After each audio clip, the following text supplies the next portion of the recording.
No spirit had prepared for the apocalypse to come. Like a thief in the night, the Fenris wolf, that so ancient enmity of our old wolf of the woods, fell to Hauglask and betrayed our nation. The stargazers retreated into the Umbra, leaving our kith and kin for dead. The moon bridges collapsed and the cairns became isolated. The compact, in its so fragile wording, had broken. Though all of the compact had been released from their vow, each and all watched on as the traitor to the sept of the mother's breath trapped the old wolf and sought to corrupt him to the side of the Wyrm. Elk, whose children were weak, just newly being reintroduced to Appalachia after nearly being hunted to extinction, watched from the hill. Aeolus, who dwelled deep in the fog and had been brought before the brood of Gorgon, watched from the hills. Rat, whose children dwelled in cities amongst the peoples of the map, watched from his heaps of refuse. Loon, believing that the time would be short for the old wolf's capture, landed here in Wolf Creek, powering our connection to Gaia, even though being rooted here would slowly drive him into the Wyrm's mad clutches. Only one spirit made good on that compact broken by the dawn of the apocalypse.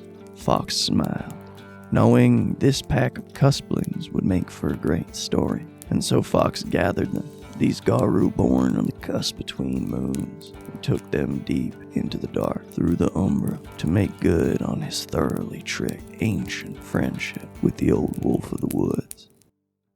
Well, hello there, and welcome back, dear audience, for this, our final for now, episode of What Men Have Wrought, titled, Come Back to What's Good. So let's take a moment to not just be introduced to for the final time, but truly admire these good werewolves. Starting with motherfucking fights to the last. Hello, everybody. I'm the Azure Butterfly, or Azure for short, or simply Rachel, production coordinator here on the Rolling Nomads and a variety streamer on Twitch. And this time zone, I am indeed playing Winona Keen, aka Fights to the Last. Yeah, the Black Fury Alrune. Motherfucking reads the skies. Following right after my child, I see. So, hey everybody, my name is Joe, better known as DJ Torador, and Nolo Frank on most of the social media. And I am playing Buddy Dupont, the Silver Fang, based out of southeastern Louisiana, murdered on the New Orleans area. And Philodox. And pretty cool, awesome, wholesome guy. Loves walking along the beach, fried chicken, and wholesome cuddling. Yeah. No gaslighting. We're all good here. Love everything about it. I don't gaslight. No. And not in love. Not in a million Promise years. you. No, Yes. never. There you go. The man, the myth, the legend, the motherfucking flytrap. Hello, I am Asterisk VTuber in Meat Space here, and I am playing Chester Flytrap Aoyang. He is a, I keep having to read this. I don't know why I have to read this. I know that he's a Silent Strider Theurge, but I just have to make sure because, you know, being neurotic and everything. But it's fun. Everything's fun. It's alright. It surely is. And another legend, born from the very fibers of our soul, punches the fuck up. Alright, troops, I am Elias, aka Big Fat Socialist, on TikTok, YouTube, and Blue Sky. And tonight, for the last of our sessions together, I am going to be playing Yosef Punches Up McCreek, the Bone Nor Ragabash, who is definitely not traumatized as a result of this resulting chronicle. Oh, and since I did have to do my penultimate shot last time, to your health.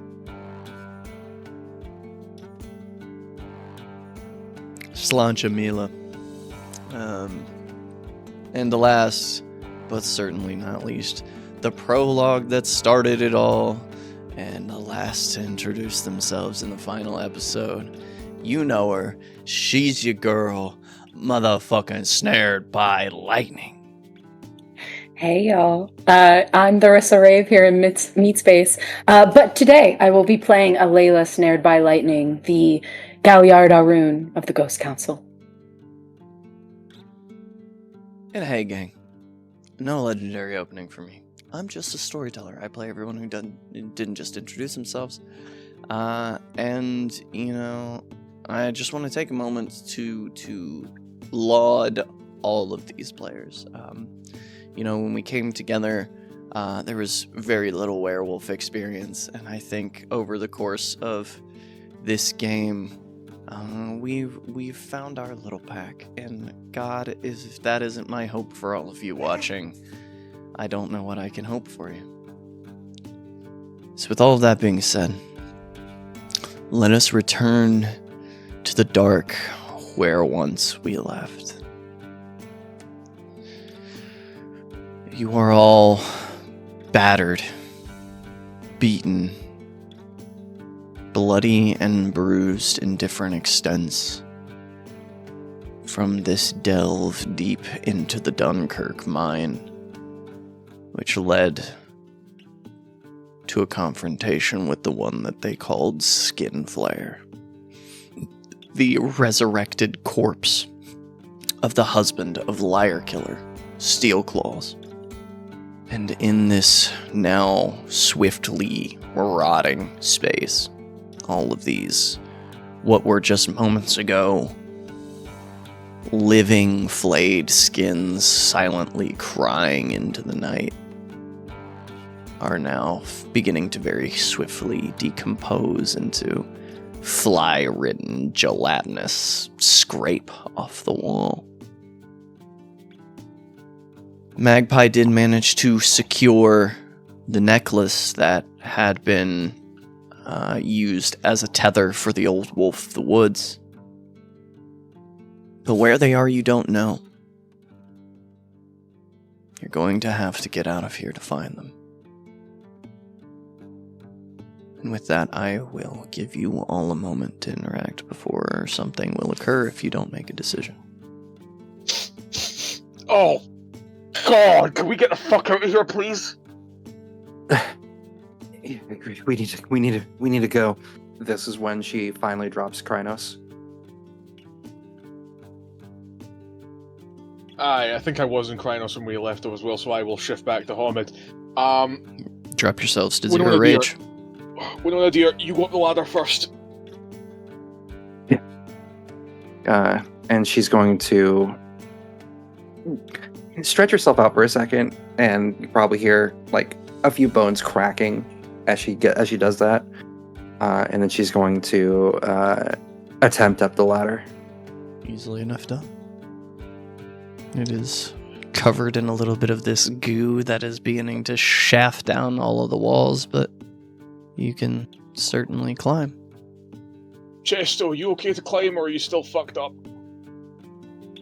I'm fine. I think I kind of move to the side a little bit and just regrowing a spine is annoying. I should be able to. Aye. Fine. Alayla is going to go over to Chester and help him stand. And she's just going to look at him and then put her hand on his face. Do I remember swiping, right? Swiping at Alayla. Kind of almost Vaguely. red inside of him. Vaguely. You remember clawing at something and moving very fast in catching the smell of her moving past you. If you would like to connect those dots, I think surely you can now in your rational sense. I'm almost hesitant, like a little fearful of her touch. I just kind of move to the side a little bit and just I It think is you just okay. almost- It's okay. Look at me. It's okay.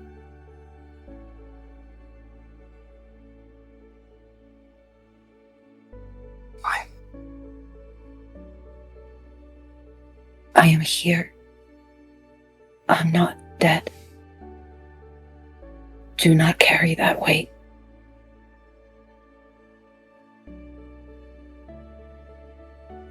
Yeah. Yeah, fine. She is gonna put her forehead to his forehead for a moment, and then she's gonna help him up the ladder. I was gonna come over there. I'd wait, and then I'd by y'all. Buddy would get down, get on my back, Chef. I can move. It's That wasn't a suggestion. Get on my back. You had pain. fine. No. Yeah, not to question your authority there, buddy, but how are you going to carry him all the way up a ladder? With you. What? Of course, you Okay. don't always need each other's help all the time. Who the And hell said that? you see that same softly glowing shadow of where a fox should be walk out from behind this altar that they've built. Alright, Fox. I'm sorry. And why would that be? To have laid this on all of you in the first place. I took advantage of you. Your youth. That was my trick. I warned you all that I would trick you one day, and you wouldn't like it. Aye. But we stand. Yeah, some I've of you never more known than Fox others. to- I've never known Fox to say sorry after tricks. It is the what comes next. It is the greatest trick I think I have ever played on your people. What the hell does that mean? You'll be sang about like heroes now. Oh, brilliant. Your deeds will inspire countless others, and they will think they can attempt what you have done, and many will die. Oh, just fucking excellent, Fox! Everything okay down there? Oh yeah, We just die 1 minute. anyway. We die anyway. And at least we die for something that matters. But they might not. The people who attempt to follow in your footsteps. You just have an absolute skill of coming in and pissing all over any moment of potential respite I'm having. I am one of the wisest spirits out there, and you understand something about wisdom that few do, punches up. The true legacy of wisdom is sorrow. Yeah, well, I'm feeling pretty fucking sorrowful right now. I don't know if I'm feeling wise enough to possibly appreciate it. You Are will, we done in here? one day. Do you want a way up? Fast? Anything that can get us to, anything that can get us to the wee lad. Oh, I Is this saw a trick, Fox? It could be. Of course. You would have to trust me. Which might be the trick. Alayla considers this for a moment. She trusts Fox. Goes to him. Bring us out. I can't leave my son behind down here with a broken back. So do what you do, Fox. I will require 1 box of sugar cookies. From the store? Sure. Are we talking like the plain American style sugar cookies or the ones with a thick layer of icing?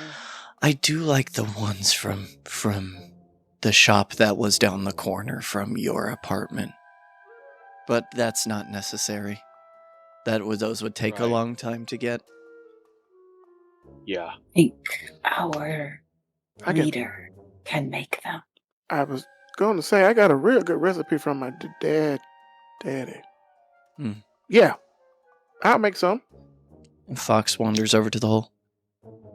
Winona, come down here. We are going to dig. Just got up. Okay. Coming. I watched a film over Yosef's shoulder once that said that cardio is rule number 3. What were you watching?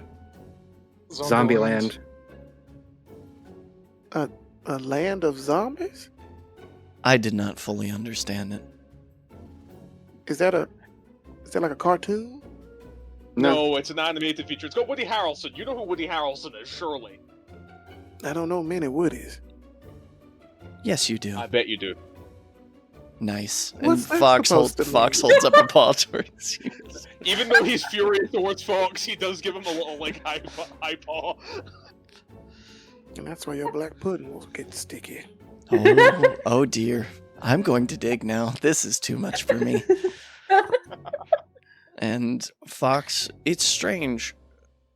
He puts himself on his back and begins to just kind of flail his paws in the air.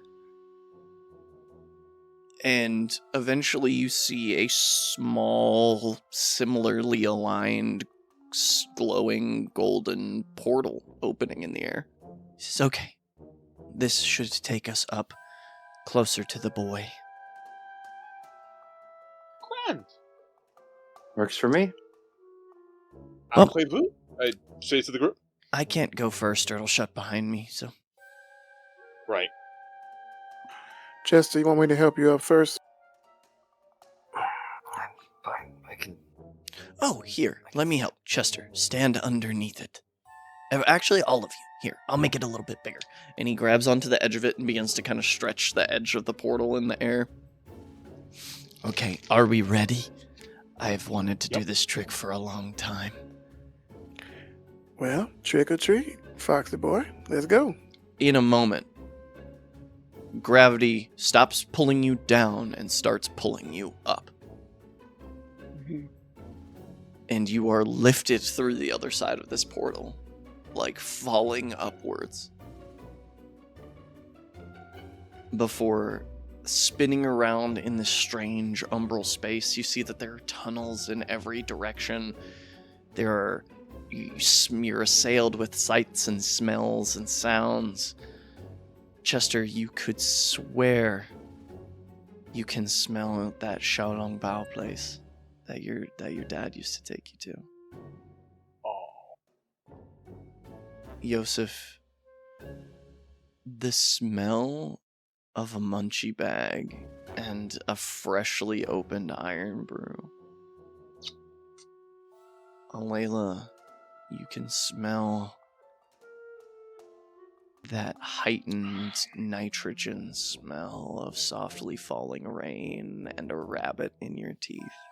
Buddy, you can smell your grandmother's crawfish etouffee wafting through the air.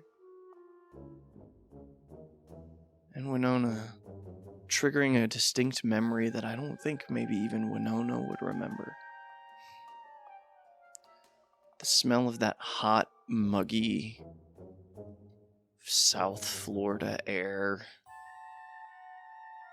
and fresh paint on a baseball diamond. Your first RBI and Jack standing at first base as your base coach telling you he was proud of you. And that you'd done well. And that because you were strong, someone else got to get home. And it's all of these sensations and this strange mix of comfort and longing before you find your feet gently gliding down onto the stone surface, and you can see, standing on this platform, that you were on the platform of mine level 8.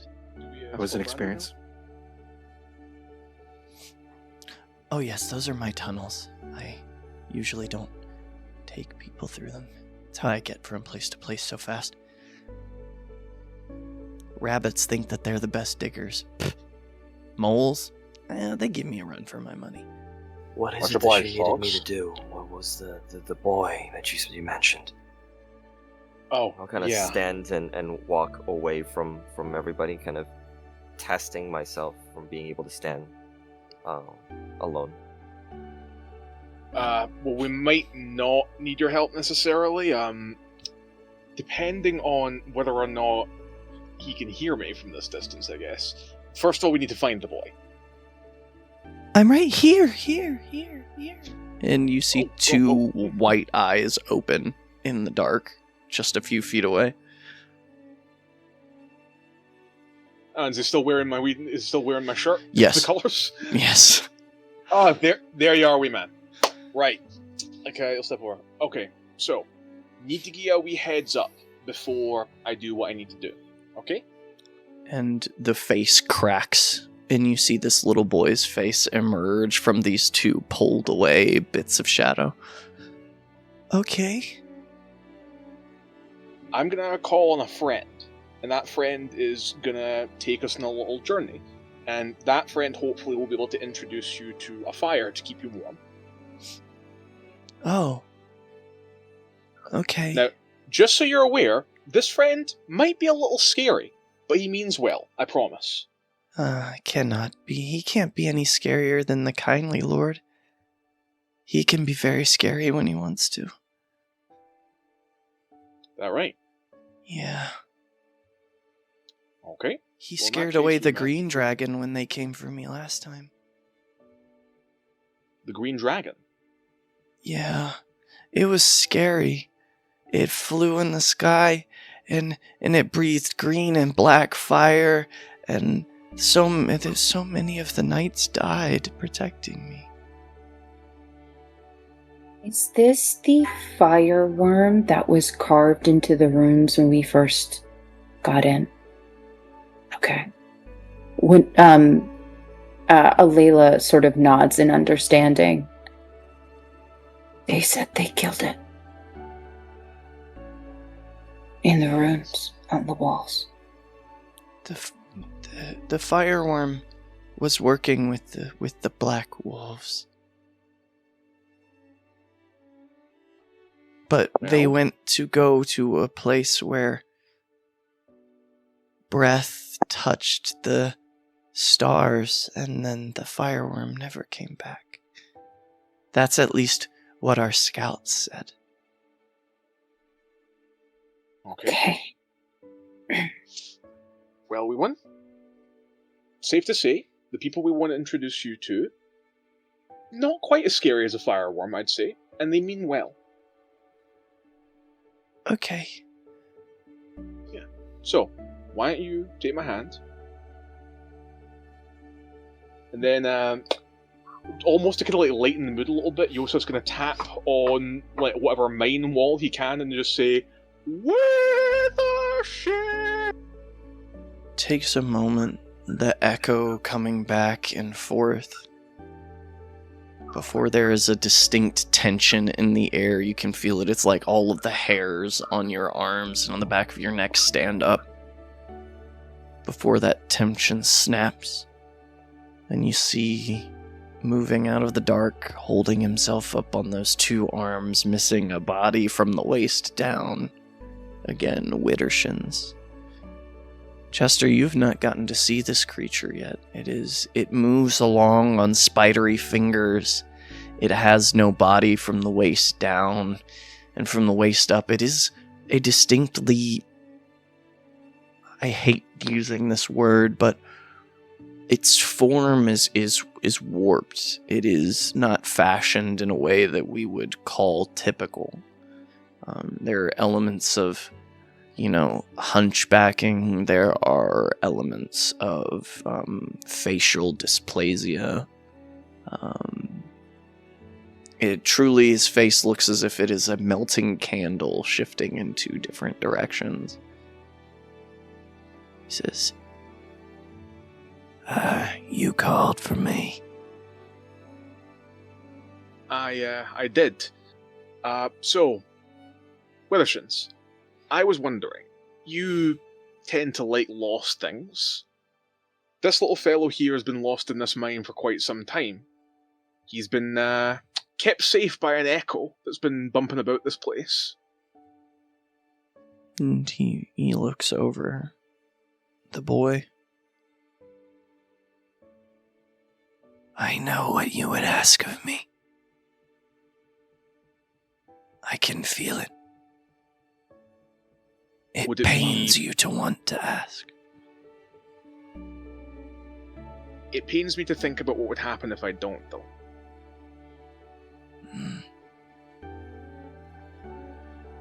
You have passed through my temple of love and sorrow unscathed. It would be undue of me not to honor this. Well, I'm very obliged to you then, Withershins. Skitters forward a little bit, and you see this little boy. He doesn't look afraid of him at all. Oh, good. In fact, you see out of the shadows reaches one of these little boy's hands, and he just puts a hand on the side of his face. Withershins turns his face. What are you doing? The boy says, you don't look that scary. Withershins nods. I don't have enough glamour to take all of you. I will only be able to take the boy. You know what? That sounds fine by me. I don't know if anybody else in the pack has any objection to that. We can find our own way out. 100%. Which one of you killed my friend? What friend? The mirror creature. From the Trod. He was one of the guardians of the Trod. I found his body. Not that I mind. I can remake him. Yusuf's going to look around at his pack. Does that ring a bell? Buddy, Falcon killed him. Why would you remake a thing like this, yeah? I am under no predisposition to think they are not. How do I say this? They are my friends, the Mirrorkin, but they can also forget their purpose. And when they forget their purpose, they become nightmares. So reforging a nightmare into a dream again. It needs to be done, even for us. The changelings. Sometimes we tarry too close to the nightmare. Is it going to be in any way taxing for you to reforge your friend? Mirrorkin are relatively low in the feudal system we are a part of. It should not take too much, but if I want to make him right, it will take time more than anything. All it takes is one crack in a mirror, after all, to mar its reflection. Layla is going to step forward to Withershins and look at him and say, I am sorry for what I did. I understand. Are you looking for forgiveness? No. Good. I have none to give you. You were an asshole. I was. But you care for Glenadra. Yes. You will be a good mother someday. Her eyebrows kind of shoot up into her hairline. She's like, what? But she just nods. Speaking of Glenodra, Withershins, not that I don't trust you to be able to bring this young lad through to the Umbra, but do you think that there's going to be any objection on her ladyship's part to this young lad warming himself by your fire? No. She will accept him. She craves others her age to play with. Good, that's a weight off my mind. One day, if she attains her former power, we may be able to give the boy enough glamour to live his life. Oh, that actually is so nice to hear. It will be a process. But this is the first life I have known Glenadra. But I have heard that in days of yesteryear, she was one of the most powerful of us.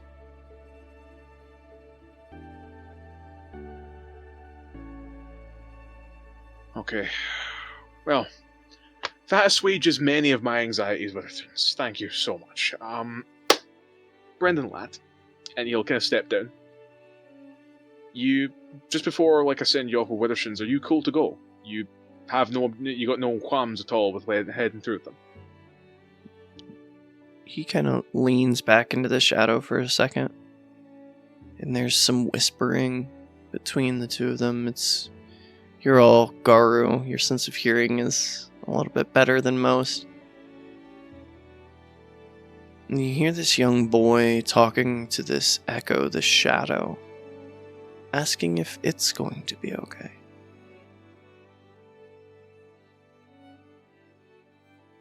And I think with no insight check truly needed, Brendan is not scared.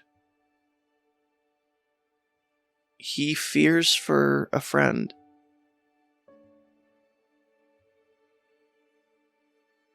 This is maybe the first time this young boy, this perpetual youth, has had to say goodbye to a friend. And after a moment, he pops his head back out. He looks up to Withershins.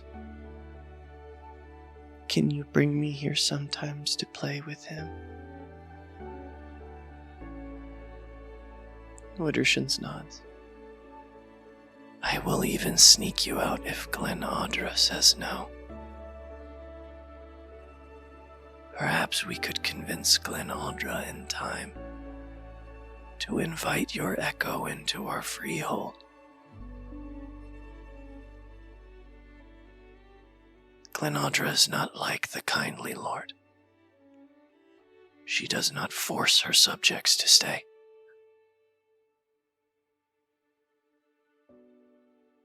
That is, if Echo would want to come with us. But it cannot be today. I am admittedly nearly famished. Oh, I just had a really scary out of character thought. We should go. Brendan.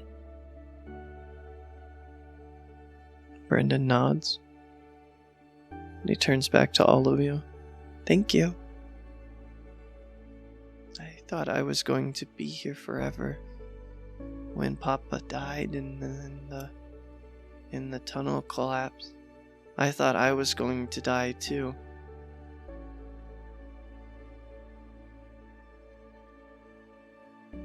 Now you get to experience something new and exciting in its own way.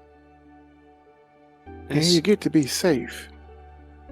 When you say new and exciting and safe, You see Brendan's eyes do that thing that you often see when a new thought pattern opens up in a child's mind, where he turns and he looks at Widdershins. Do they have biscuits and gravy? Widdershins nods. As many plates as the young master can eat.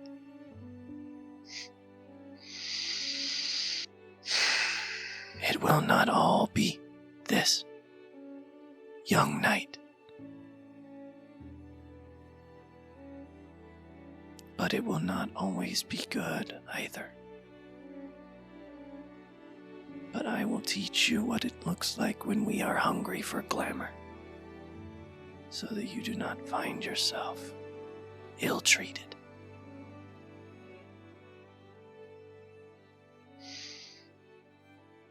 And he holds one long, spidery pinky out towards him.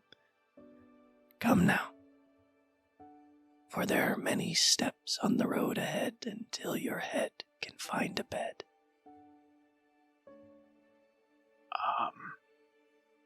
Brandon. He looks back. Sorry, lad. Just Mm-hmm. just before you go, Oh, can I yeah. have the shirt back? And he takes the shirt off and he holds it up. Celtic FC.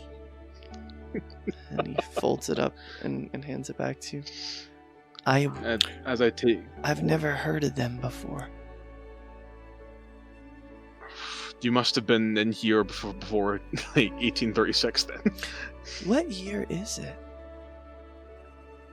it is the year of our Lord 2024. Oh, Happy birthday, Cher. I'm old. Joseph's looking down at the shirt, and he's looking at Brandon, and he's thinking about Echo.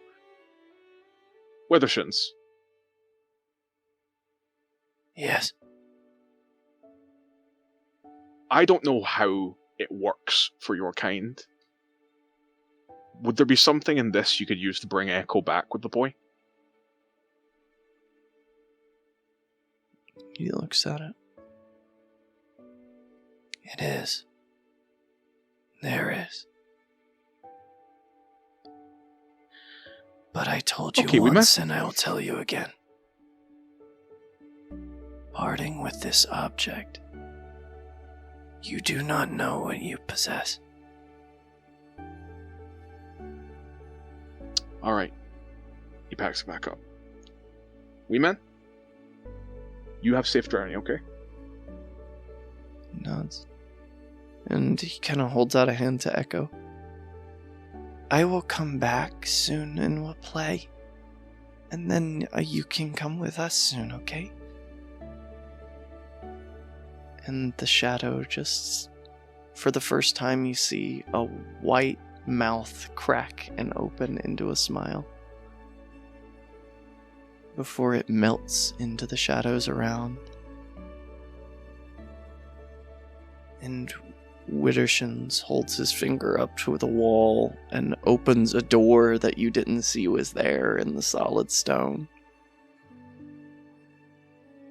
He says, "Go on. I will be right behind you. But don't look back." And Brendan nods. Sends one last look at you all. Bye. Back. As he steps through the door into the dark, Widdershins looks back to you, Yosef. That shirt. You find yourself more lucky when you carry it than when you don't.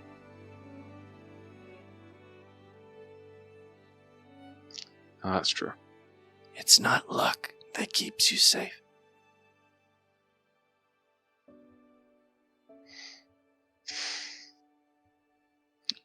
Nor is it Much love obliged, Widdershins. or sentiment. That is a treasure. Who did you lose? He reverentially packs the shirt back into his backpack. Thanks again, Withershins. I give this to you to square our debt. Yosef McCree. Consider it squared. There is a soul of the human dead bound to that object.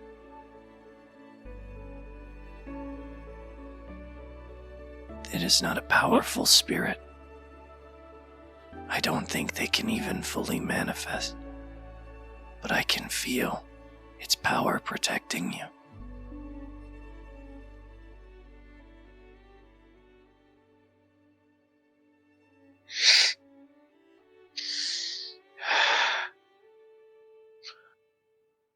I kind of knew that. I know. The mind often struggles to understand what the heart has accepted.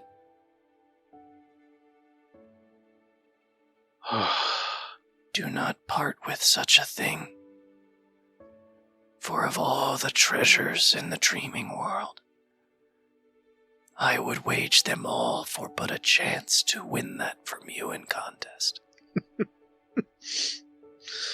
You'd have a hard fight.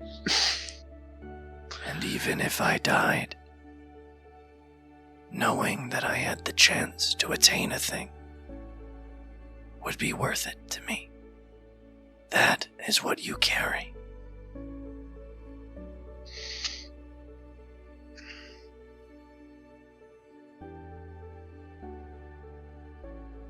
I will bring many libations and treats when I next visit upon you, my friend. Fare you all well.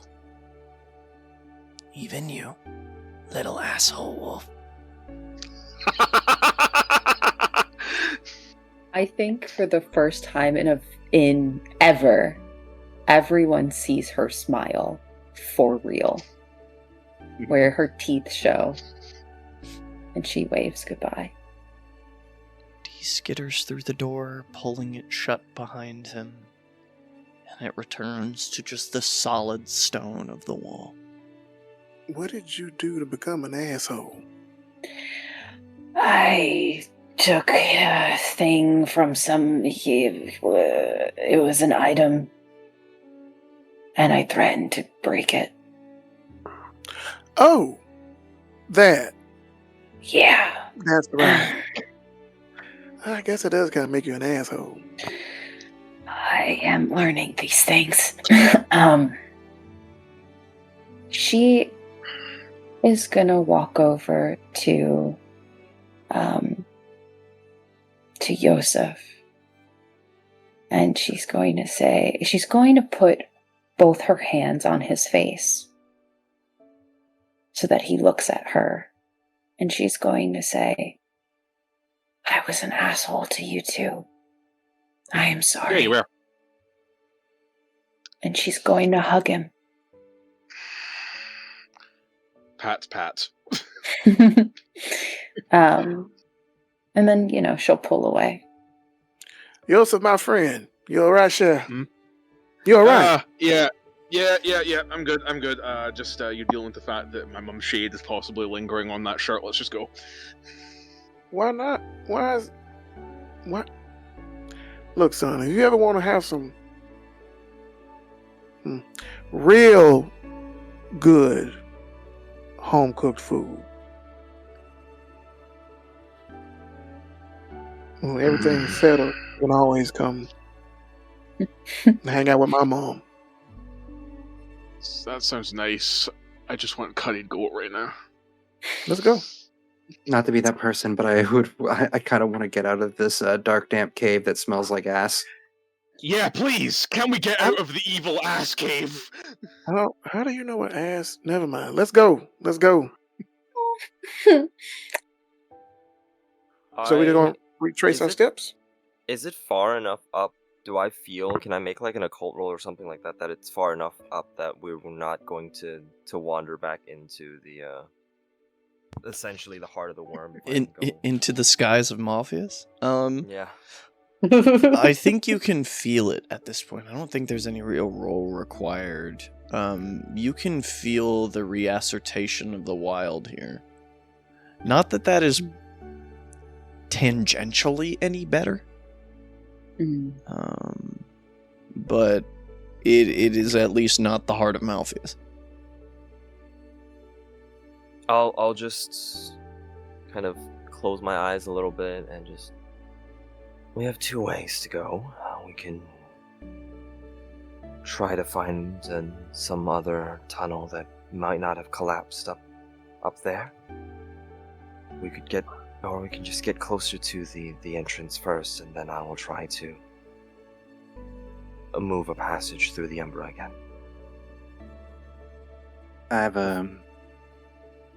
I've seen plenty of YouTube videos on how labyrinthine these sort of places can be. So it's probably a good idea to go back the way we came and then go through the Umbra. That's my vote. Is it not going to be equally as labyrinthine in the Umbra? It's different.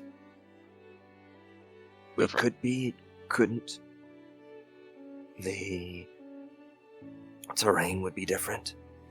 The terrain was very different down there. Speaking of which, And as I say that, I'm just going to... is it possible for me to turn into Glabble form? Shift into Glabble form for a little bit? That's a success. Alright. So you've made it to Glabra. Alright, the only reason why I wanted to be in Glabro was so I can take a tooth out of myself.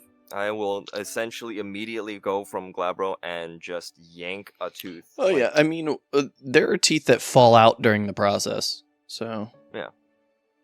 It's kind Well, of just I was catching just- one. So, sort of like that, yeah. I'll just kind of catch something like that, and then holding on to it, shift back to Hamid form, and I have to pay back someone.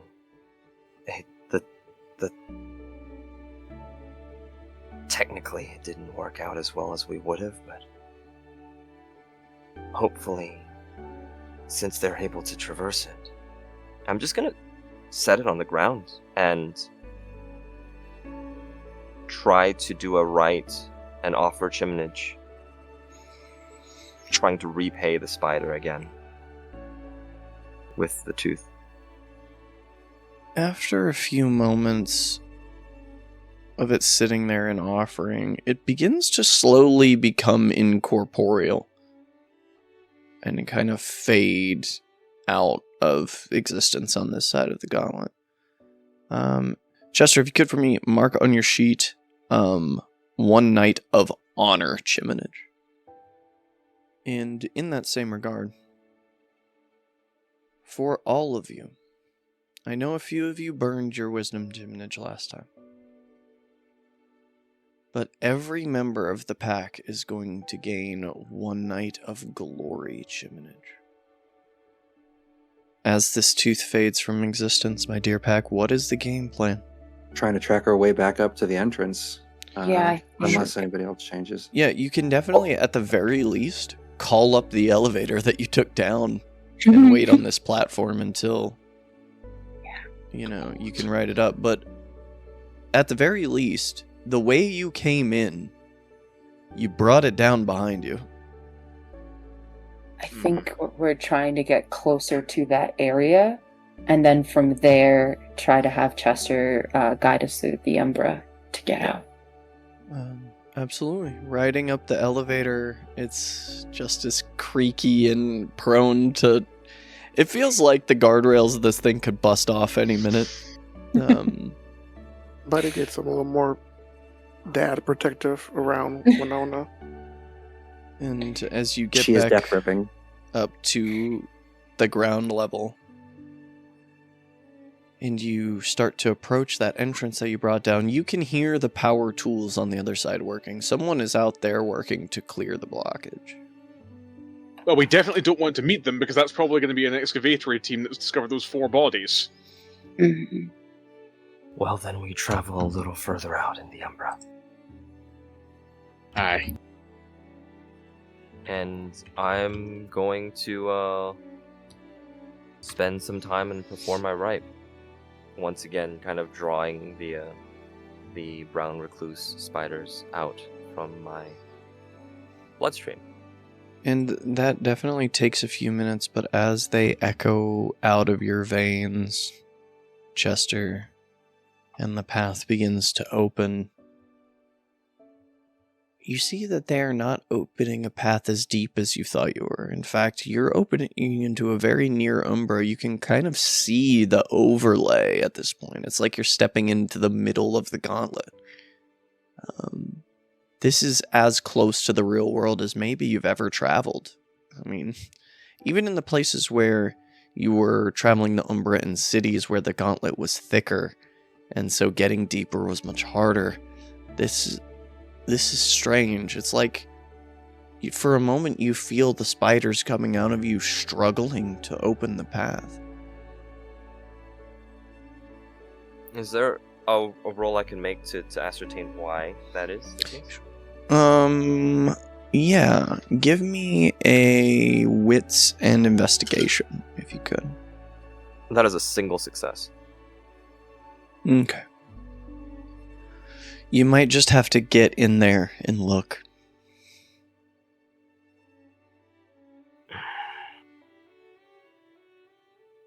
I usually stay behind and wait until the way closes. But I think this time I want to go in first and check it. You sure that's wise? Yeah, you're pretty beaten up. I'm fine.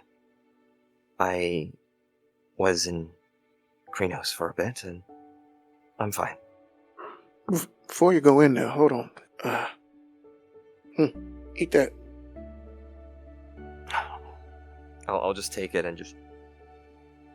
As soon as it touches your lips, your stomach growls loud enough for everyone in a 10-foot radius to hear it. We must eat when we get home.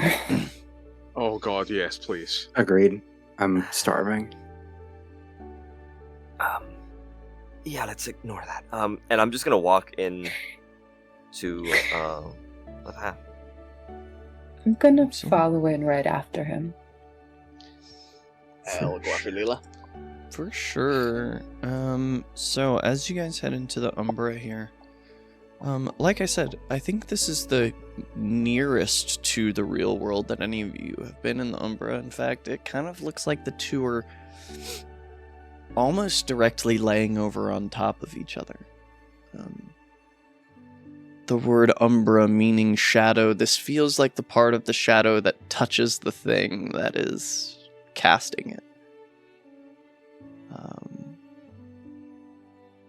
And these rocks that are in front of you, you can see the little spirits of the stone trying to move and just kind of being stuck to each other. But you can easily walk kind of through them, essentially. It's not any major issue. And as you pass through and out into that space where you saw, or rather didn't see because of the Curse of Aeolus, the carnage that you had created, you see that all of those trucks that said Herald and Herald Mining Incorporated, all of them are gone. You see that there are a few police cars, or rather sheriff's vehicles.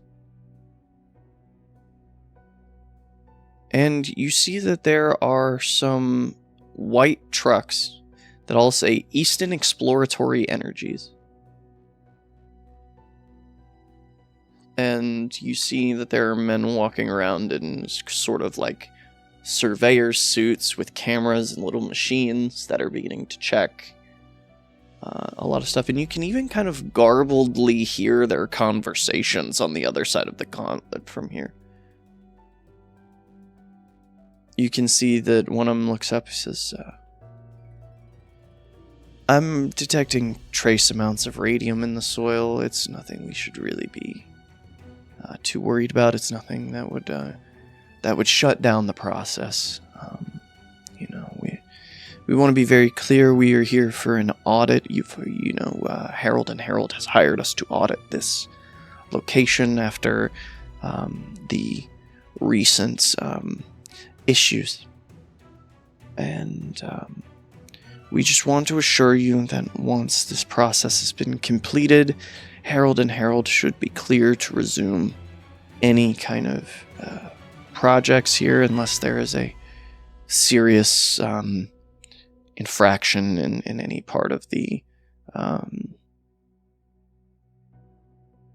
well, just suffice it to say, if there's anything wrong with the auditing process, we will have to shut this location down, and we will have to fill the entrances to the mine, and this will be a burnt site.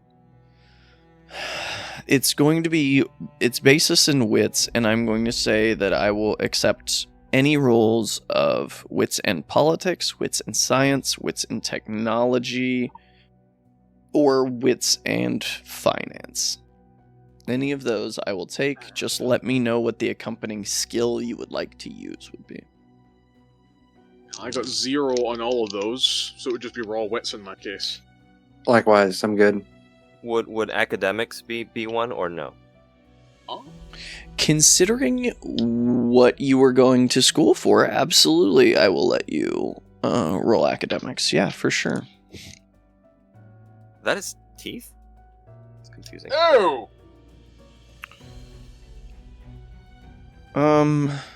Okay. Yeah, sure. I think the only thing that I'm going to ask from the teeth here is, at least on the surface, go ahead and increase your age by 1. Eastern Exploratory Energies, you remember, Chester, they came into your geosciences class.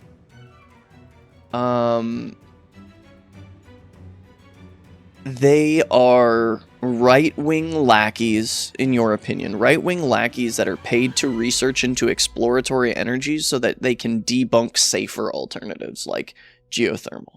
These people come out and they do research on can we make turn this mine, level this mountain, turn the cave out of the mine into some kind of energy complex. They're literally here to flood the market with alternative energies so that things like geothermal and solar and all of that look far-fetched and implausible. They're a fucking shill. And it's strange because they came into your class about 2 months before you had your meeting with E. And now, again, 3 days after you saw E, now here they are again.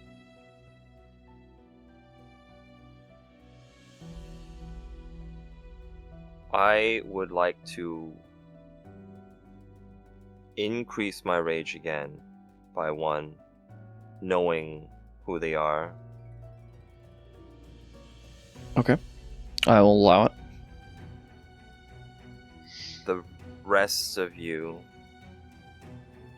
will kind of see Chester pause a little bit near the trucks, almost as if he wants to reach out and potentially deal with them, but I'll just be muttering under my breath. It's not worth it. I don't get to the source, and it's not worth it. It'll just be like that truck all over again. You okay, Sha? It's not worth it. Let's keep going. Let's keep going. This is a group we should keep in mind for later. Alright. Potentially. So as you're all mulling this, that one of them pulls up a test tube and is running through a test machine. And it immediately starts beeping quite loudly. And then he pulls some people over. You can hear. They've already failed the mercury test. There's no point in going any further. We need to shut this location down. The amount of mercury in the soil here is 4 times the safe level for human workspaces. And The one that he's talking to nods, and there's no sort of PPE that we could prepare them with to work through that. He says, 4 times the safe human limit means 4 times, dumbass. And the conversation continues. I was going to say, ST, you said there were some sheriff's vehicles and then the vehicles from Easton. Do we see any sign of whether the bodies of those poor mall cops that we you slaughtered have already been uplifted? Is there maybe a coroner's van anywhere nearby? No. In fact, as you look around, Yosef, it looks like the guard shack was repaired, the fence was repaired, they brought in a new digging vehicle. This place got scrubbed. Someone didn't want anyone to know what happened here. And I will say, as you go around, you see that there is on the front of on the door of the kind of trailer that you guys never went in. There's a sign on the door, Yosef, and it says, "Private property, no trespassing, Endron International." Endron International. Any reason why I know that name? I think you would both actually know that name, both Buddy and Yosef. I think this is something that would have been familiar to you from your upbringing, as Endron International does offshore oil rig work in both the North Sea and the Gulf. Oh, there you go. Actually, Yosef,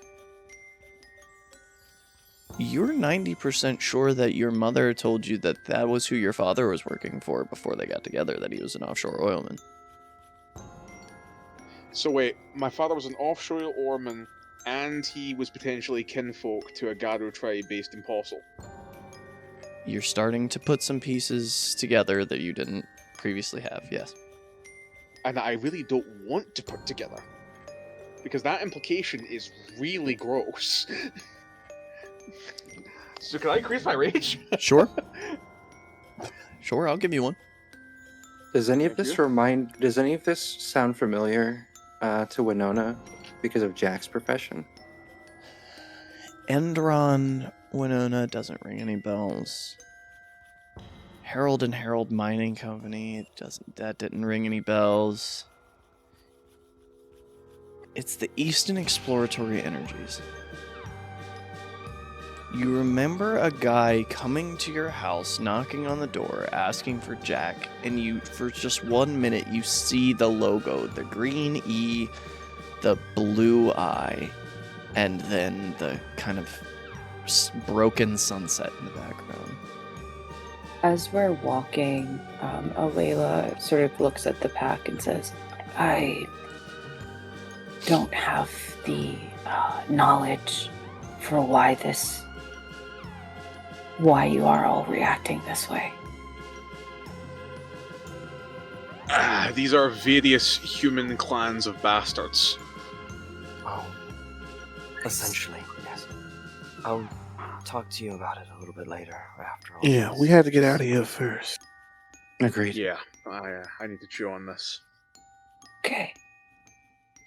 How far are you heading away?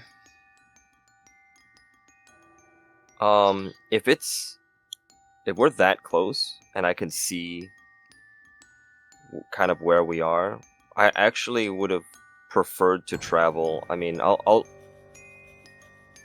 kind of mention it, but I'll prefer to have traveled like at least back to where the Shoney's is. Sure. Do you say this out loud? Yeah, I'll just be like, let's Well, just keep going all the way back. I don't want to leave the motorcycle. Oh. Did you have it hidden? Yeah, I hit it. We can go back and get it, or we can... It's a gift from Falcon. I just can't leave it behind. That's fair. I'm just scared of if we were pretty close when you stopped. You wouldn't be able to ride it, or else they'll hear you. Unless we can do that again. Do what?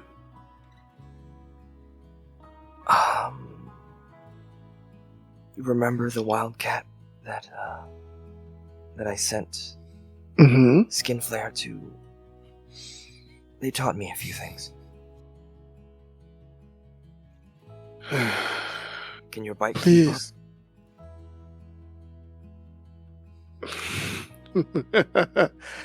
Can the bike keep up? What a foolish question. Of course it can. And as you approach the area where you left it, buddy, it's not there. Oh, shit. But pinned to the tree, there's a little white, red, and yellow business card. What does it say? It says Shoney's, and it says General Manager Wade Selleck. Selleck? Yeah. See, I told you it's just begging to be stolen. That makes it easier. And on the back of it's an old business card, so when you take it off the tree and you flip it over to the back, it says, "Come back to what's good." I guess we're going to Shoney's. Yeah! Easy enough. You don't have to stretch yourself out anymore. And if you did, I'd buy you an extra side of hash brown. And I would gladly take it. They're going to have to move out of the kitchen, though. I got to feed y'all. Got a plan. If they got the stuff, I can cook you something real good. And as you get back to the Shoney's, the journey is relatively easy, even as battered as you are, but this is the first time any of you have approached the Shoney's from the Umbra. This, kind of a little bit dilapidated exterior that you saw in the real world. Here in the Umbra, it is almost like Grecian marble pillars, and it's kind of an open air, kind of carnarium style eating here. This place looks gorgeous.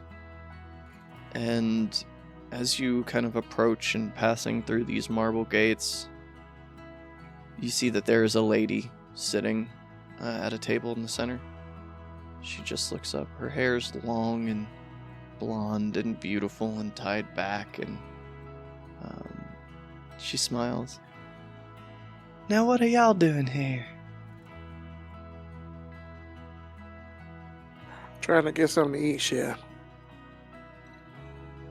"Well, shoot, that's all you had to say." She waves her hand in food lines the table. Oh! It's greasy and it's Shoney's, but it's hot, and it's a literal 9-foot long, 4-foot wide table full of food. I need like 40,000 calories. Just 40,000, baby. Just 40,000. That's all I need. She smiles. Them's rookie numbers. We gotta get you up there. She said, and she holds a hand out. "Hi, I'm Shoney's." Hey, You Shoney's. are Shoney's? Yeah. They did mention that there was a spirit of Shoney's that. I'm kind of a new spirit. I'm just kind of getting the hang of all this. But people It's a believed pleasure to in me, meet you. so I couldn't just let him down. I didn't expect the genus loci of Shoney's to be a nice blonde lady. I didn't either. Honestly, I don't feel as if my appearance is reflective of the folks what come to my locations, but the Umbra's strange. Yeah, tell us about it. I was just a little hospitality spirit for a few millennia. But then they gave me a name. Shoney's. It's And what a beautiful lovely, name. what a lovely name it is, Chef. Mm. You have experienced great pain. How you figure that? Well, other than the marks upon your bodies, you bear it in your hearts and in your eyes. Oh, Can I at least take your coats? Sure. Yeah. And as you take off your coats and your backpacks and stuff, she begins to hang them on the wall. Before one of the doors into the closed-off cooking section opens, and Wade sticks his head out. You're all Wade, my man. alive. How you doing? Yeah, We survived. barely. All right. Thank you for your gift. It aided us greatly. You thank me now, but probably won't in the future. Please. Well, I see our caring spirit has already begun to tend to. Mm-hmm. Who's in that kitchen, Chef? She smiles. I make better food than them. You should just eat on this side. And they haven't really learned to uphold the Shoney's standards and values quite yet. Hmm. What's Wade's reaction to that? Wade just kind of shrugs. I mean, if you want somebody to put a little razzle dazzle on there, can I help out? And Shoney's turns to Wade. Hire this man. And Wade just I turns. got it. Are you going to actually come here and work, or are you fucking with me? Do you want me to come here and work, Chef? No offense, I've just never seen a Silver Fang with a day job. What does that mean? I hear a lot of non-positive accolades about being a silver No, fang. whoa. No, I never said that wasn't a positive thing. I mean, just usually y'all are hedge fund babies or bankers. Hedge fund babies and bankers. Buddy, you rode into the Shoney's on a custom motorcycle with a silver falcon figurehead. It's just a hog. What do you expect me to ride on? I kind of Don't finish that statement. All right. Well, Winona already has food in her mouth and is kind of just looking between them, like. so I'll tell you what. I need to get back over on the other side to run Lincoln's break. Then I'll be back in a little while. If y'all aren't here when I get back, safe travels. If you are, I'm sure we'll make a minute to talk. Thank you, Wade. Fine. I gotta know. I don't see the old wolf with you. Oh yeah. My companion is taking care of that. We're hoping that we'll be able to catch him on the other side. With her. I'm still figuring out that element. Spirits are weird. Yeah. Okay. Yeah. All right. Well, if there's anything y'all need, just let me know. Thanks, Wade. We appreciate it. And he She steps sounds like I'm back a into the full-time cake or kitchen. something. And you see, in that short amount of time, Shoney's has turned into a man in a blue button-up, like, manager shirt.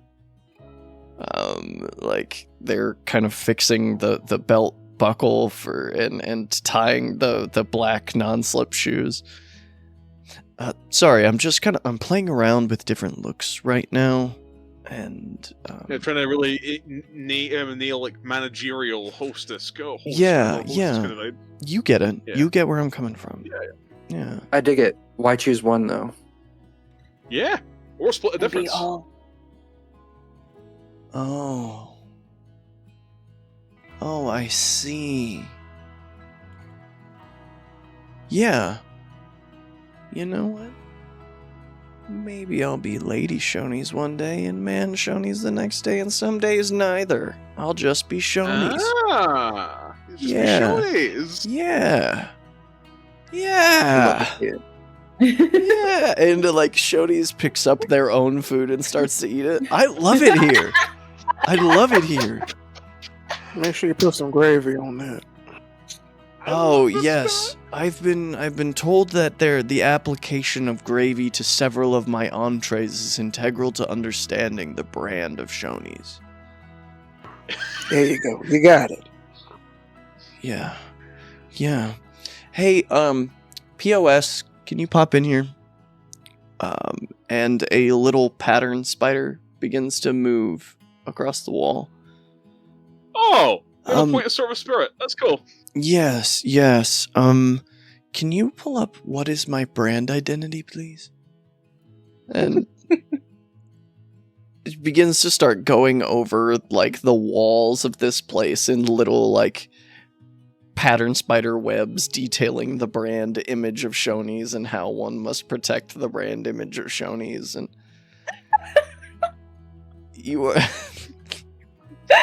gang, I told you this is gonna get weird, gang. I was gonna say, we need to eventually offer like some kind of like chiminage to the spirit. Do you have like a feedback inbox? Shoney's looks up. Actually, on your receipt on the other side, if you take the survey, I that would really help my servers out. That's how my servers get raises. We are 100% filling out the survey.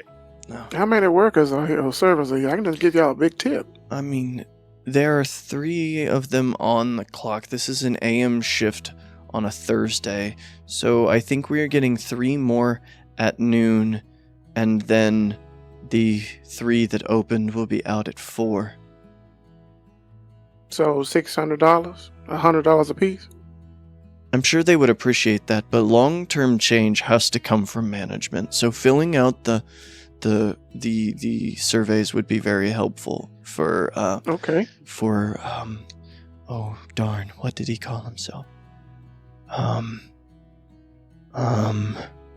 Sheds the Spiral. Okay. Can we get 5 copies of a receipt then? Oh yeah. Yes, I can make that happen. POS, make it happen.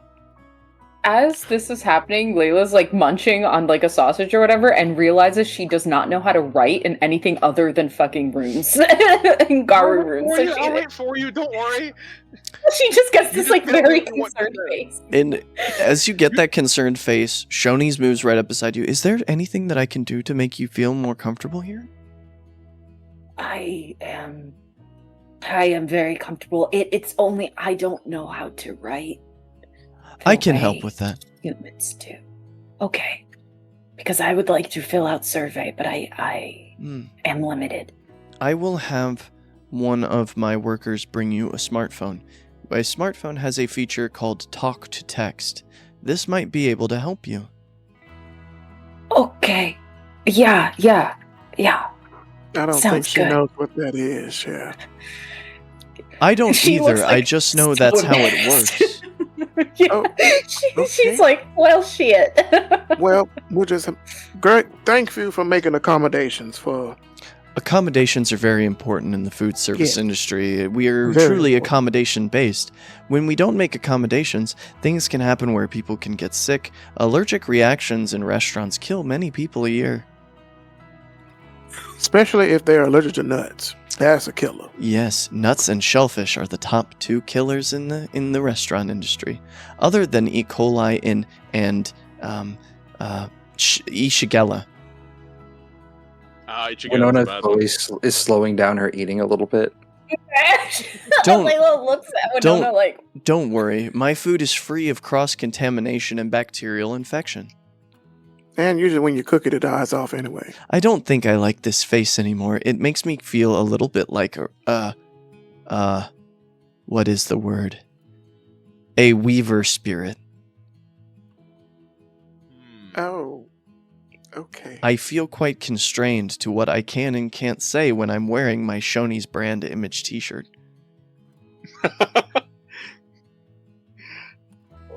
Free yourself. Free yourself. Free yourself and treat yourself. Treat myself. How should I treat myself? With respect, of course. Yes, but also... And love. And you see that Yes. Shoney's looks genuinely confused for a minute. And then we'll turn to the wall. POS, add treat yourself with love to the Shoney's brand image. We love the Shawnee spirit. We love it. And as you Okay, real you talk. all sit and eat and enjoy your company together, this is where we are going to take our break. We'll see you right back on the other Hey. side, dear viewers. America has always been a place where conservatism and religious ideology has been fed by men to the uneducated like milk from their mother's teat. What this breeds is an environment for blind obeisance and ignorant fear, which controls the masses just as much as the blood of the covenant or the barrel of a gun. Men bring the raising of ground and the pillaging of Gaia's bounty, and this has never been more of a threat to the Garu nation than it is now in the days of the apocalypse. However, all of this is where this story begins, but not yet where the tale begins. For that, we will need to reach back through the time and haze of the deep umbra to find the beginning. Walk with me, little wolf, and reach us through time will show you a story that even ancient Phoenix has forgotten.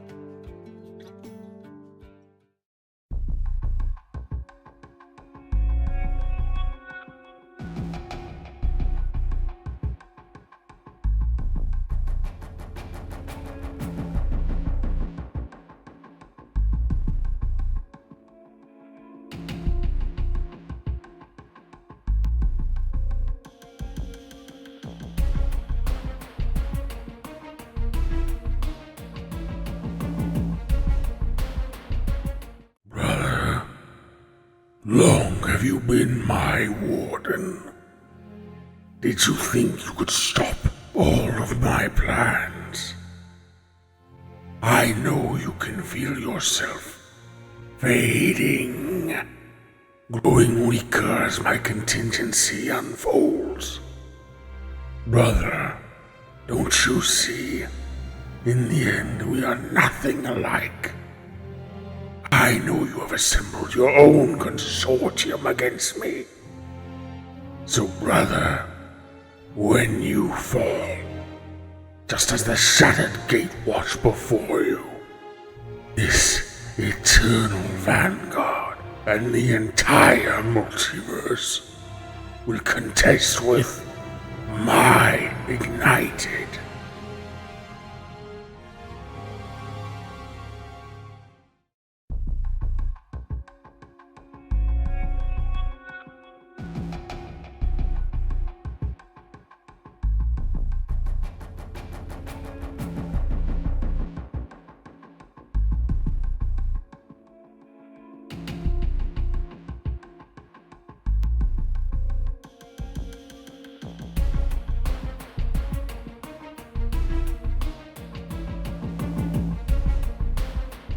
Hi there, gang.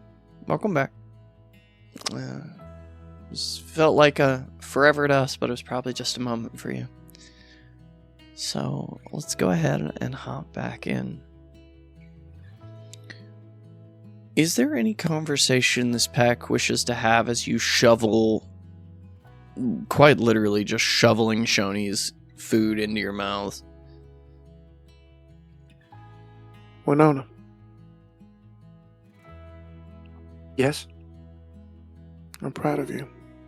Just like hold her food in her hand. She's gonna say, thanks. Yeah. You should hear that more often. I mean, you're a little wildcat, but you know, that's all right. I mean, And he'll reach over and kind of... She'll lean into it a little sheepishly. And start munching on food, not sure how to handle. And that's when you That see sort of- the orange beak of a swan come in and take some of the grits off the plate. Swan, there you are.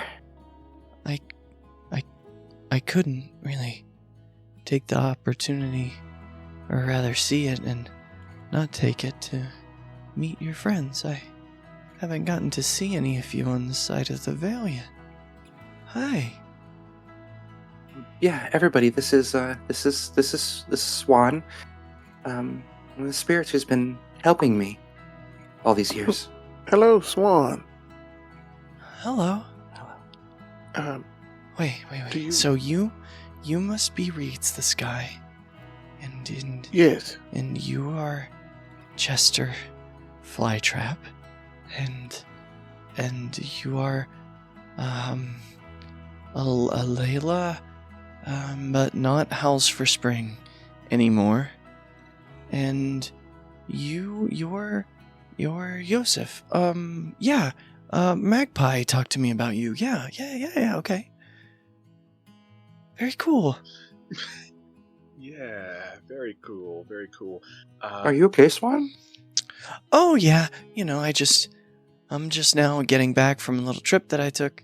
It was kind of a long flight, so rest Boy, are your is nice. wings tired, huh? A little bit, yeah.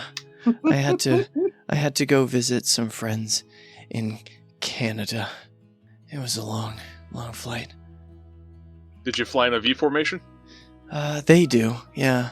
Because they're geese, and I'm a swan, and we don't actually Yeah. fly like that. That's a goose thing. Common misconception, though. Wait. Huh. What's up? Yeah, that's right. So, like, I how's mean, it I feel like, going? I mean, you guys all look kind of, no offense, beat to shit. Well, Yeah. I'm feeling it. I'm feeling it. That's for sure. Yeah. I mean, We're it's hoping to succeed in our mission. not as bad as that one time we had to sleep curled up behind that dumpster in San Jose, though. Yeah. That one As, sucked. Slept behind a dumpster in San Jose? Yeah. I slept behind a lot of dumpsters. Yeah.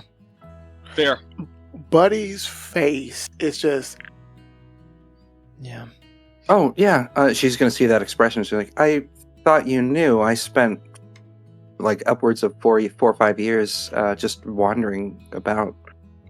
I had my van, but, sometimes it got a little too hot in the places you can park those, so we had to make do. I'm gonna kill him.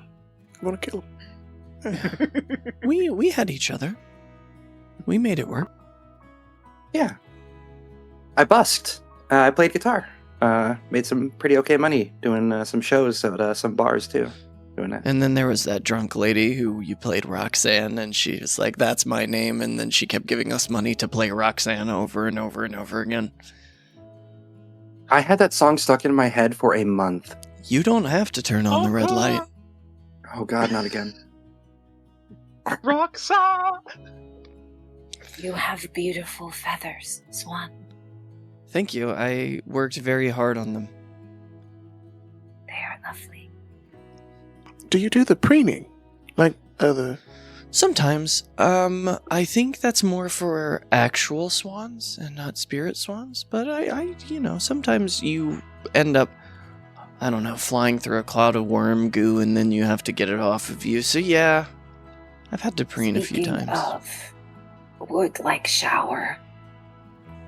Oh, yeah. We should take care of that when we get back.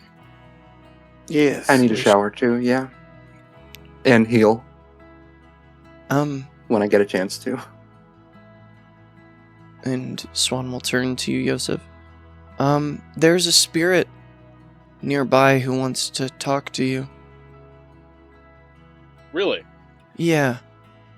I was flying over and they asked me to stop, and I told them it would probably be best if they met you back at Wolf Creek, and they agreed, but they said they don't want to be close to the town, so you might have to go out into the forest to find them. I can do that. His name is Elk. Do you know him? Oh, yeah. Rat told me that I need to talk to him. like I actually, although the hunting for like a wolf, I hadn't really put aside the time, but yeah, he specifically wanted me to look out for him. So yeah. Oh yeah, and I need to talk to Rat. You told me. You need to talk to Rat. That's true. Rat wanted to talk to you. Speaking of Swan, in your flight, did you happen to see Crow? You mean Magpie? Crow, yeah. Magpie I didn't see, though. I think Magpie is close by. I can kind of get a sense of other flying spirits, and I get Falcon? the feeling... Oh, yes, Falcon is always close by when you're around. But, Magpie is close. Magpie is just kind of tricky and very well camouflaged. People think with the white parts of the wings that they would be easier to find, but I tell you, this is just not true. He's very, very hidey. Yeah, he really likes to dart about and be hidden and sneak up on people. Dive bomb too, especially in Australia. I don't know why he really likes doing it there. Yeah, the Australians, they are, what did he say? Full of piss and vinegar, so it makes sense. I love that bird. We should probably find Magpie soon. Where is Aeolus? Yeah, that... Oh. He had a bird that he inhabited. We talked a lot about his bird. I like doves. Doves are some of my best friends. And doves are beautiful too. He needs to rest. Oh. Oh, I see. Do you need help channeling for him? No, he should rest. You know you can help him rest faster, right? I could show you if you needed help. Any friend of Winona's is a friend of mine. I'll help you. And I'm quite skilled in healing gifts. I had to heal myself after all. Winona's just gonna ruffle some of the feathers as he says that.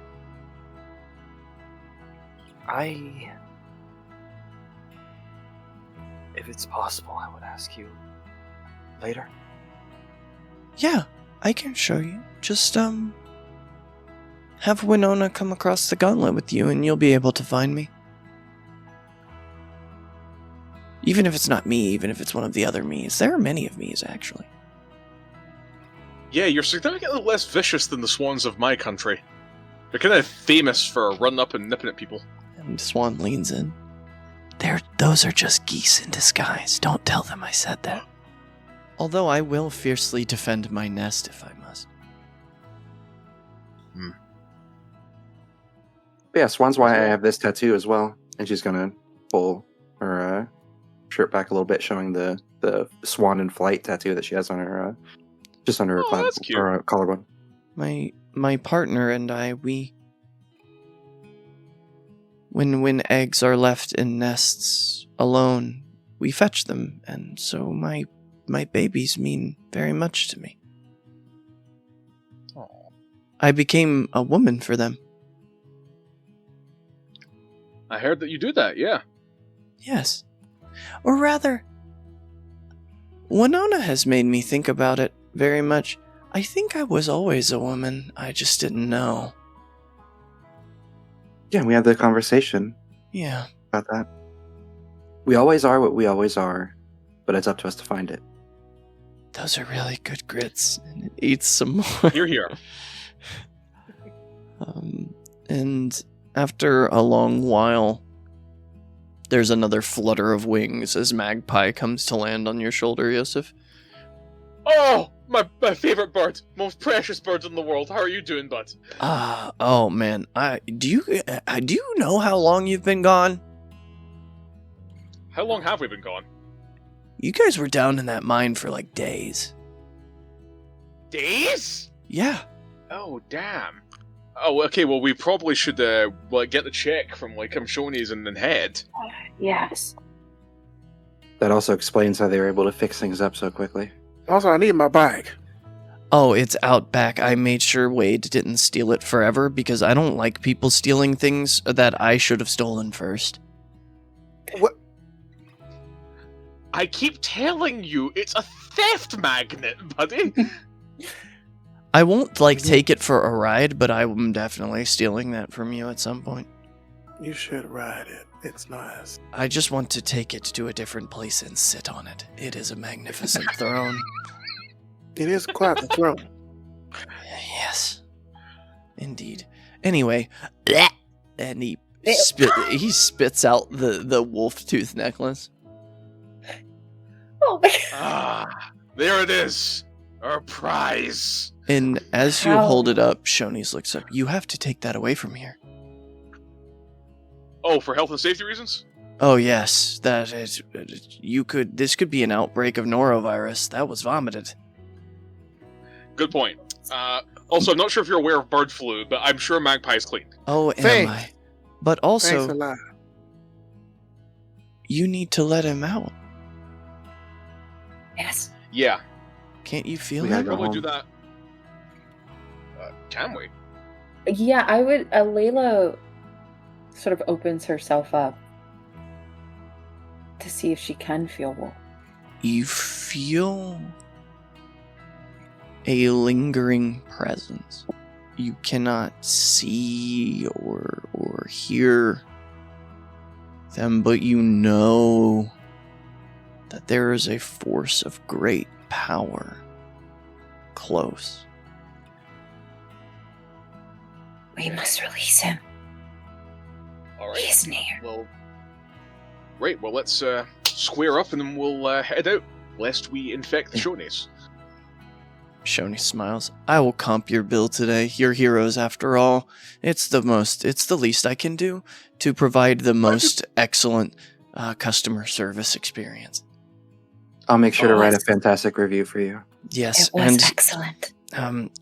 they open a little server book and pull out 5 copies of receipts that are none of the food that you guys ate, but probably just got left on the table. If you could just make sure that you all do the survey, that would be very helpful. Yes, of course. I leave constructive feedback, but also leave a note saying, to attract more customers, you may want to consider plant-based alternatives for certain products, and then leave that. Buddy will pull out his wallet and give out a couple $100 bills Oh, for the server. I am a salaried employee. I can't touch these, but I can make sure that they get into the right hands. Yes. Very good. Excellent. All right. We thank you very much for your service, Shonies. We have had a wonderful time. You've been an amazing host. Come back to what's good. As we go, Alila is going to just grab Chester's chin for a moment and make him look at her and say, You keep saying you're fine. You are not fine.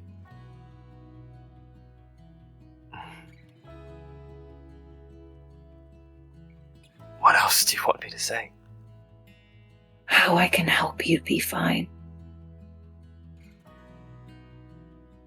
Let's just go back first.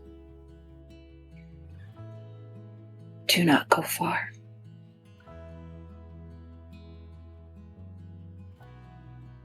and then she will release him and head out with the rest. Winona, Oh yeah, hell yeah! come ride. Come ride. I've never been on a bike before. Do you exit the Umbra? I have to Yes. ask because I will yes, assume, you yes. can. You see this bike has a manifestation in the Umbra. It's a really cool bike. It is. I'll just go. Well, it's here. Do we want to stay in here and go back, or? Probably What would do be you- faster traveling to the Cairn via the Umbra than it would be in like the physical world, wouldn't it? We're very close. I don't think it Well, matters yeah, as that's much. fine. I'm down. I'm just gonna ride this hog. Layla will shift into her lupus form, and sort of the positioning of her body is like she's getting ready to race. She will look at Yosef and say, On my back. I can't ride a wolf. Yes, you can. Come. No, okay. You'll attempt to straddle Layla, I guess. Mm-hmm. And Magpie just kind of pecks you.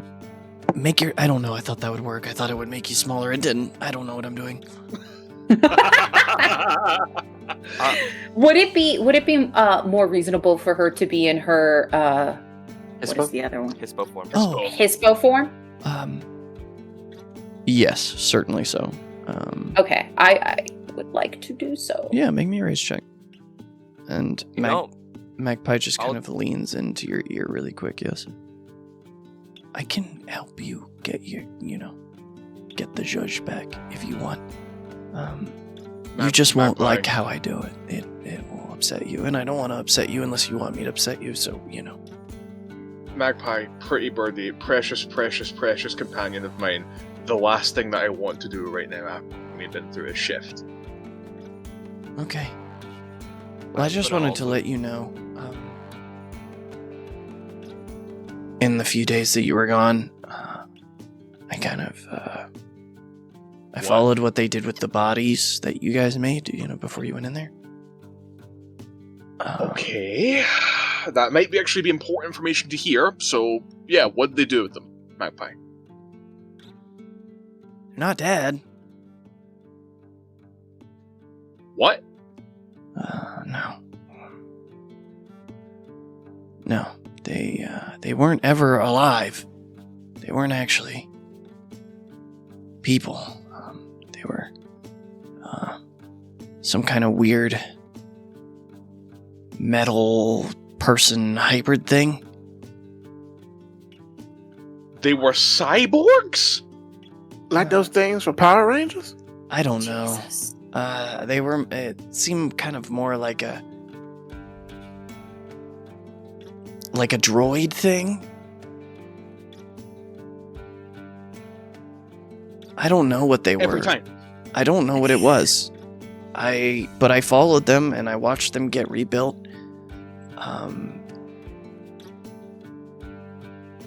I think this penny security cop gig that they run is some kind of front. I don't know, but I don't even know who it was. But I did see someone that I remembered from our time in Charleston there. What? Who? Do you remember Code Rider? One of the, members of the, except the Wandering, what is the Awakening Eye? Yeah. Like the Glasswalker? Yeah, that one. He was rebuilding them, and he pulled all of the what did he say? Visual memory data from them, and I don't know. It seems like he's using them to spy on these people. So, I mean, you might have a lead if you want to know more about what's going on there. Yeah, I'll make a note of that right now. Because that steps down to a couple of people, so if Code Rider's one of the last ones, he'll tell us what the hell's going on. Plus, now we owe him a favour. At least, unless he's somehow now turned traitor and is working for the opposition. I don't know. Everything changes. Well, Every day's a school day with this fucking experience. That's kind of the other thing that I wanted to kind of touch base with you on. So I followed them, and I followed where they took them, and I don't know, there's something weird going on with the Glasswalkers at the Awakening Eye. Now that Laughs at Leeches is gone. Laughs at Leeches, at least when we knew him, it seemed like he was still kind of committed to Gaia. I'm not sure these Glasswalkers care anymore. They're real devoted to the Weaver, though. Ah, shit. So Alright. I would love to tell you that we can count on them as allies in the future, but I'm not sure we can. Alright, well, as long as they're not, worm-tainted, then I don't know. That's something. Yeah. Well, I don't know either. Either way, that's a tomorrow problem. Yeah, I'm not a spirit of wisdom. So I don't know. Oh, you do yourself so well, sir. Credit Magpie. I swear to God. Well, I'm a spirit of honor. My word means something. When I tell you that I'm going to steal something from I'm gonna steal it. He points at Buddy, just make note of that. Honor among thieves, they say. Exactly. It's already been noted, Birdie. And is it really stealing if I need it more than someone else? You don't need my damn back. No, I need to feel empowered. We'll eat black pudding for all I care if you want that. That is bordering on dangerously culturalist, sir.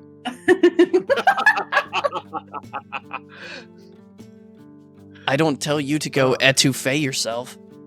Wow. Buddy's eyes turn into slits. I would like to steal that for later. That's too good. Home.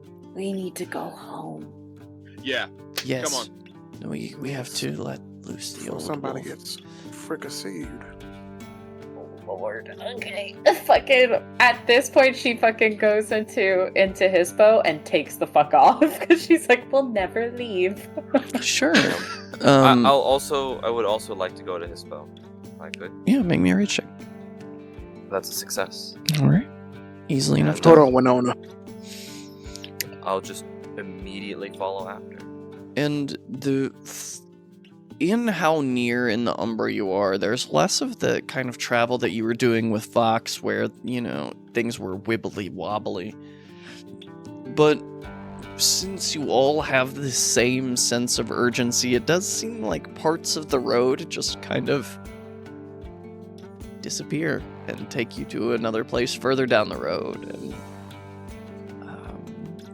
before you know it, you find yourself in the turnoff to that long 4 or 5 mile dirt road that'll take you up to the 4-way intersection where there is a corner store and a gas station.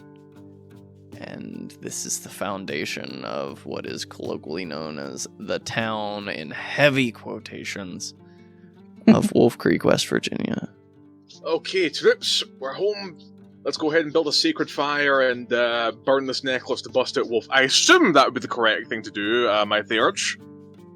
I'd rather talk to our resident mage first. Sounds good to me. Well, in that case, Yosef is going to hand Chester, you the necklace for the time being. And on the same side of the gauntlet that you were all on, you see walk out of the woods the extremely imposing physical figure of Grim Omen. You're home. You lived. Good. Do you have him? I lift up the necklace. Good. Let's get him out. And he walks up to you, buddy, and looks you up and down. Looks at the rest of you. You fought. Those are marks of black spiral claws. I wouldn't know those anywhere. Yeah. We took It's been several of three. them down. It wasn't nice. Of course it wasn't. But I got a kill. Good. Felt good. Hold on. And we hold saved on. Old Wolf from... There's no way. Is this... I just heard it on the radio a few days ago. Is this about the Dunkirk mine incident? Yeah, 3 down. Yep. Fuck. I always had a bad feeling about that place, but 2 Mouths would never let me go check it out. They were turning it into a labyrinth. They failed. And worse. Right? Oh, yeah. Oh yeah, yeah. We Well, we stomped have them. wolves, so That doesn't mean they failed. Okay. What's on your mind, Grim? No, I never thought we'd get to see him again. That's all. You sure? It brings up a lot of bad memories. I know. Skin flare, when he attacked here. those years ago. I mean, it was...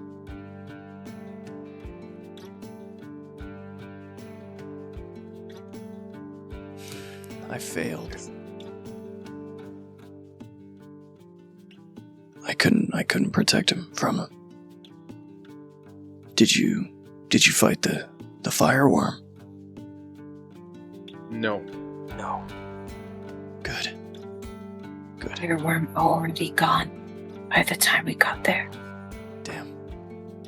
Skinfire was there though, and we What? put an end to him. Yeah, that's going to be a more complicated thing to explain. No, honestly, we might- but reaches through time killed him.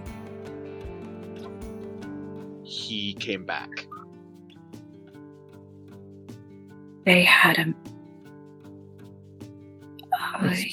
human with them that could do as mages do. Another one. Also, Was it a girl? I swear to God. Was it that Wednesday Addams looking bitch? She did have a very, like Wednesday Addams vibe about her, actually, aye. Fuck. She said, I now know all your faces. Yeah. Before she left. Yeah. Okay. I'll handle that another time. You're back. That's good.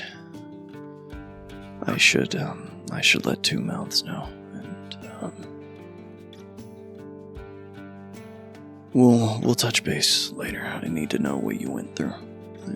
I need to hear it.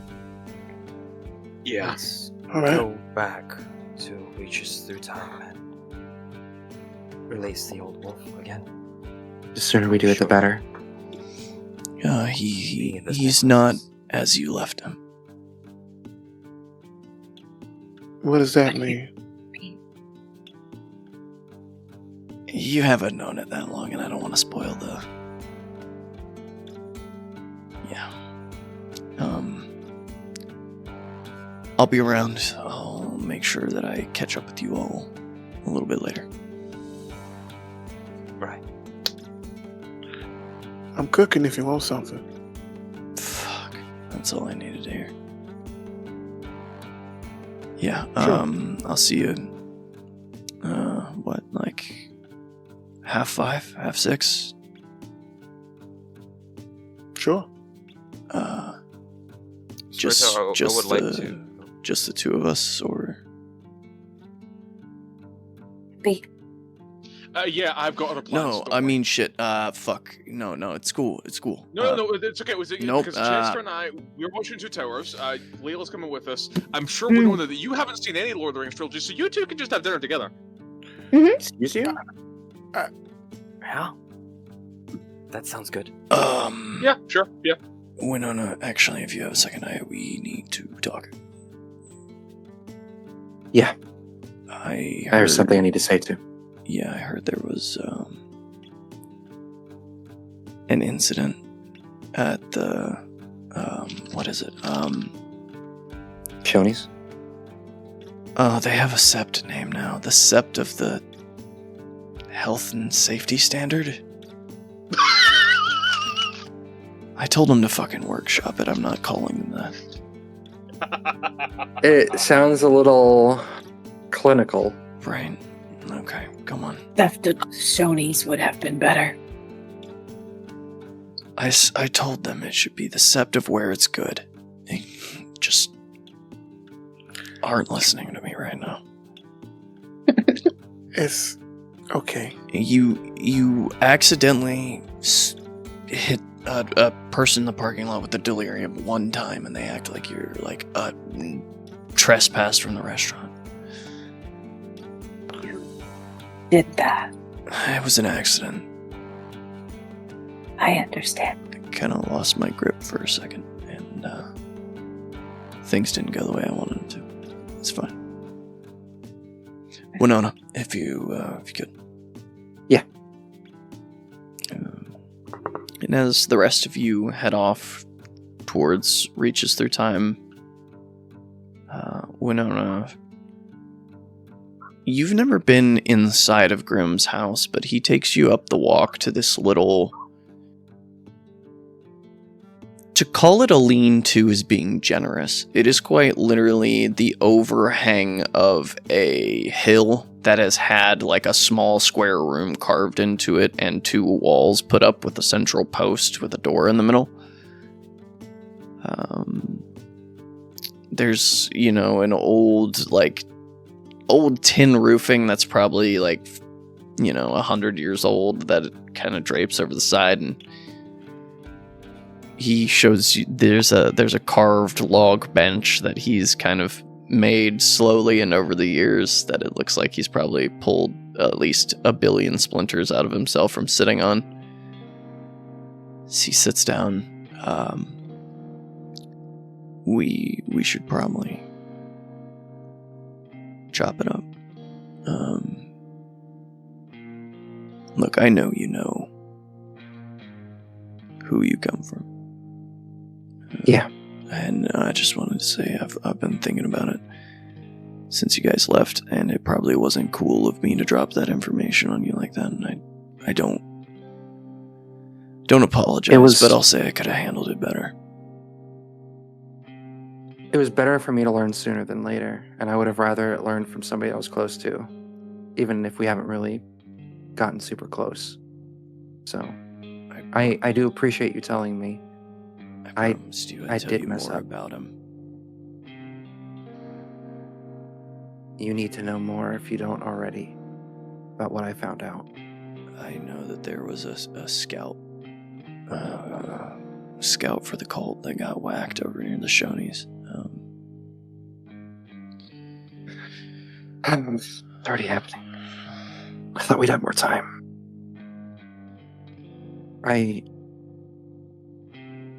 I saw a vision of my best friend, Rebecca, from before I changed. And in a moment of weakness, I got my hands on a phone and I called her. I wanted to make sure that she was okay, that she was alive, that she was thriving. Forgetting that I'm now, officially dead, which both a blessing and a curse in its own right, I guess. But it's a lot. She's one of us. But Jack got to her. She's cult. It's more than that. Fuck. It's more than that. She's my fucking sister. Which opens a whole lot of doors that I didn't think I'd be thinking about. But just I fucked up. I should have let it alone. I should have just forgotten completely about my past. I should have just let it pass on by. And now I've endangered us all. Look, I'm gonna tell you something. Look, just don't let them take caring about who they were away from you. That's when they win. When you hate them as much as they hate you, they win. I've got a sister too. Or maybe I did, and now I don't anymore. I get it. Maybe not exactly, but I get it. And if you want me to tell you about my sister sometime, if you just want to talk about it, it's whatever. Yeah, man, whenever you want. I've always got an open ear. And an open heart. Look, it's just don't let them take away caring from you, okay? I'll try, but caring is getting a lot of us in danger because of it, too. We were always in danger. It's just whether you realized it or not. I'm gonna have to face him. Yeah. I know in my heart. There's some things you should know. I'm ready to hear. Some things I haven't really gotten to talk to Buddy about yet either. I used to know Jack pretty well. Back in the day. Before whatever happened to Fenris happened. Were you also? Before? I thought everybody knew that. Yeah. I was a lost pup for a lot of years. I got myself in a lot of really shitty situations. For a while, I was running around with a vampire, a mage, a fairy, a werebear, and some other kind of spirit that swore up and down that it was a demon. That's a lot to take in. Yeah. It's not the point. I met Jack when I had left them, or the first time I left them. I just happened to be in Pensacola, and I heard that there was a get cairn nearby, and I went to meet them, and I met Takes the first kill.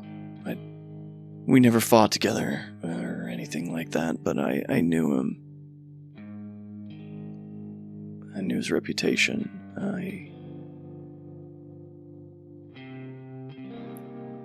He stops for a minute, and he looks at you.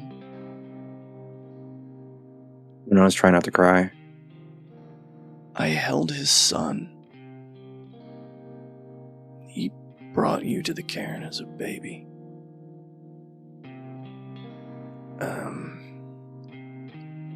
Look, there's this ritual that they used to do. You've been marked by Fenris your entire life, Winona. She's gonna start pacing. It doesn't have to be a bad thing, and I know it freaks you out. What does that even mean? What does that even mean to be marked by Fenris? And he stands up and he puts a hand on your shoulder. It means whatever you let it mean. Do you understand? Don't let this shit have power over you. Because at the end of the day, we're here. If they wanted us that bad, they'd come fucking get us. But they don't, because they know that we'd drown them in their own fucking guts. Yeah, that's for sure. Because I'm Gorgon's. And they'll meet her blade. Stop. You belong to yourself first.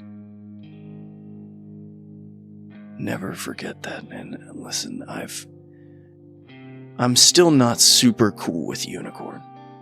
It's been years. But the one thing that Unicorn doesn't fight me on is before I was ever Grim Omen, I was James Sheffield.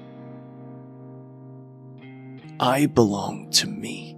And you were Winona Keene before you were fights to the last. You will always belong to yourself first. And everything in this world, whether it's how I couldn't fucking sleep with you all gone, or that it didn't feel right that I could sit here and have a drink while you were all out saving the world. It only will ever mean what I let it mean because I belong to myself. Do you understand? Yeah, more and more. Everything that's happened on this journey.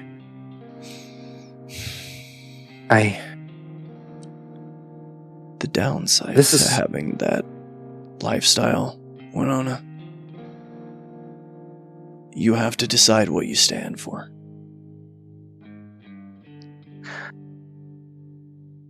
I stand for me, and I stand for my pack. What does that mean? Oh, It means everything.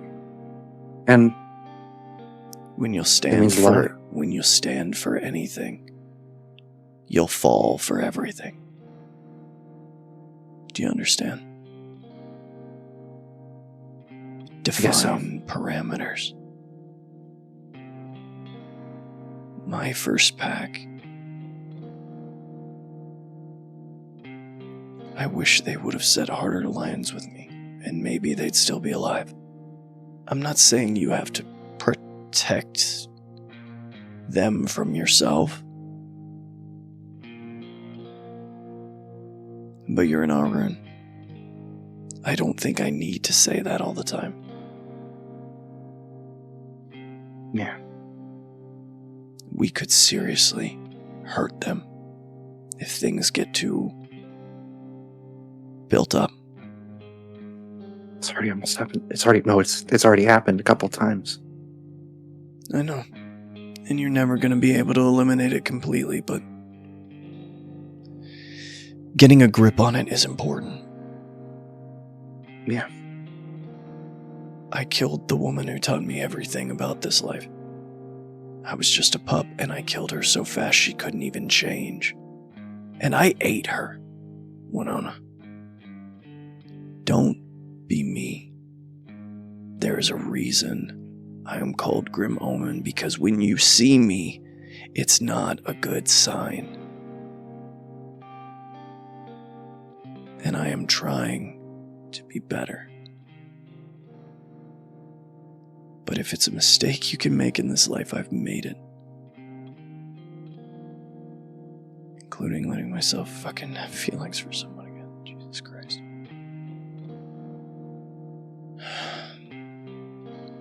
Do you want to talk about it? I mean, I'm pretty good with that. No, I at the mean, very there's least. nothing to talk about it. I just have to let go of my crazy. I'm being an insane person, and I have to let myself have something good. And that's hard. Yeah. When we're done here, go see Buddy. Yeah, that's the plan. I mean, I gotta take care of that. There's a beaver that's making a dam. That's been a pain in the ass with the river spirits, but I'll handle it after that. Yeah. If there's anybody that's not going to see you as a grim omen showing up, it's going to be him. Yeah, well, maybe you should examine that. Whatever. Look, the conclusion to this talk being, I reached out to an old friend across the aisle.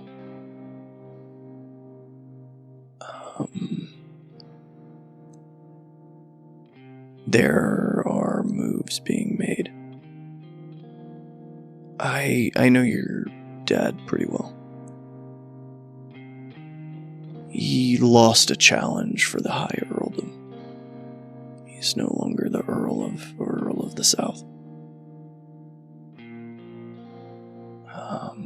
That wouldn't have happened unless he let it. Were I a betting man, Winona, he's abdicating his throne to come looking for you himself.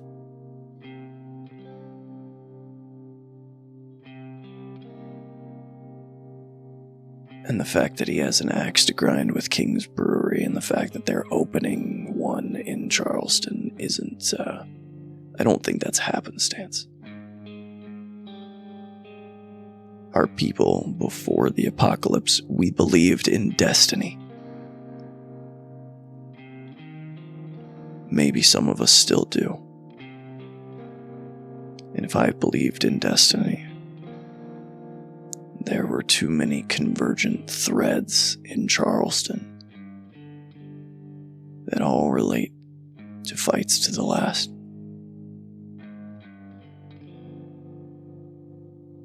You have a destiny to face.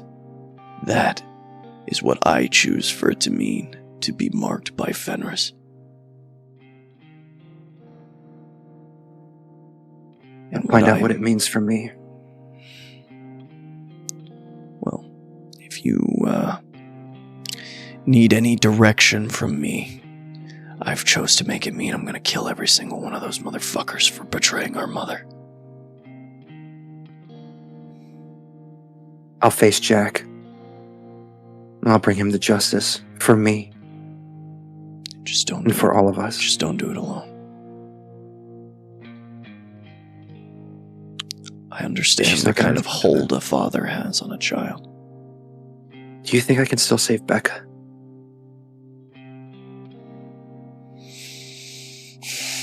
I don't know, kid. But I know that there was a way back to Gaia for me. Maybe there's one for her. I didn't leave the Get when they fell. I stuck around for almost a year. I did shit, Winona. If there's a way back for me, there's a way back for anyone. They just gotta choose it. You can't choose it for them. I'll meet them face on. And what happens will happen. At least beat your face first. You've been running around the woods for almost a week and you haven't put any makeup on. Yeah. I need a shower. I need a lot of things. Yeah, it's nice to need things. Yeah. Oh, also, I fixed the plumbing in your spot while you were gone. Thank you. Yeah, that water pressure on the sink was absolutely unacceptable. Okay. I think I'm gonna go do that, but thank you for telling me, for being here. Catch up with your And pack yeah. first. Yeah. Allow yourself to be happy. She's gonna open her arms for a hug if she's gonna take it. You will. No, he is. Admittedly, with the amount of bruising and physical damage you still have, it's a little painful. But he says, Lauren. That's my sister's name. It's a beautiful name. I think she's still out there somewhere. And I'm getting too old to look.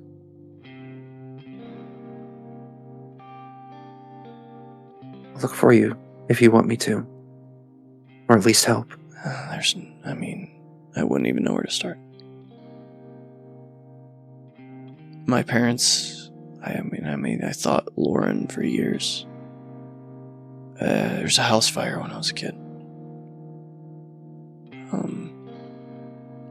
Come to figure out my parents were Garu. They attacked us in our home. Pentex attacked us in our home. And I was outside playing after I should have been inside to wash my hands for dinner. So sorry. But I had a weird experience with some fairies a few years back. And I always knew when they were lying to me. And they told me she was alive. And they weren't lying to me. And I don't know what to do with that. Follow your heart. Do with it what you will. Make it mean what it means to you. All the advice that you just gave to me, reflect on it back to yourself. Yeah, well, that's the bitch of it, isn't it? Yeah. She wouldn't even recognize me. It's not the point. What if she's looking for you too? You don't know, and not knowing is worse than finding out. In my opinion, not knowing is worse. Do yourself that favor. And if I can be of any help, if any of us could be of any help, we're here for you just as much. Yeah, we'll see. I'll think about it. Okay. Oh, you should hurry up and catch up to them. You're not going to want to miss the... Oh, God, I wish I could see it myself, but I have so much shit to do. All right. Mysterious. All right. I'll catch back up with you later then. And thanks again for the plumbing. Oh my god, I'm looking forward to that chat. Oh yeah, there's 2 more replacement O-rings in the toolbox in the living room. Bitchin', thank you. Yep. And for the rest of you, as you make your way into kind of the more populous areas of Wolf Creek, the first thing you see is as soon as you pass into the nest where Loon is, on the other side of the gauntlet, Sings for Peace door opens. Herb smiles. Well, hey there. Y'all made it back. I knew you would. See, he leans back. I told you now. Come on. Let's get it going. And you see that a younger man comes out that you don't know from Herb's home, and he sets some plates down and takes the tea kettle and starts to pour you each a cup of tea. He says, hey, Jeremy, nice to meet you. Hi, Jeremy. Yeah. Wow. Herb's been telling me about you guys for days. This is crazy. Wow. It's really, really cool to meet you guys. Wow. I wish we could say the same about knowing you. Oh, I ran into Herb over a few towns down. My car was busted down. He helped me, change my tire. And then I saw what his eyes do when they look up at the moon, and I was like, hey, that happened to me a few years ago. It was just kind of crazy happenstance. So he asked me if I wanted to come meet some other werewolves, and Herb taps him on the shoulder. Garu. Yeah, Garu, sorry. So Don't listen to him, you can say werewolf.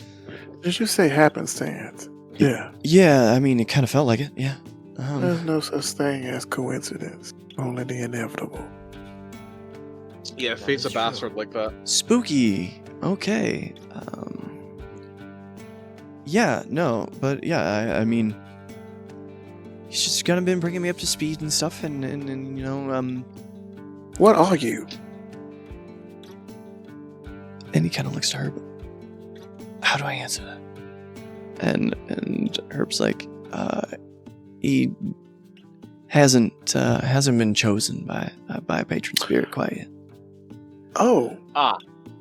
But do you know which moon you shifted under? He says, come on, you can remember the word, Jeremy. Come on, you got it. He says,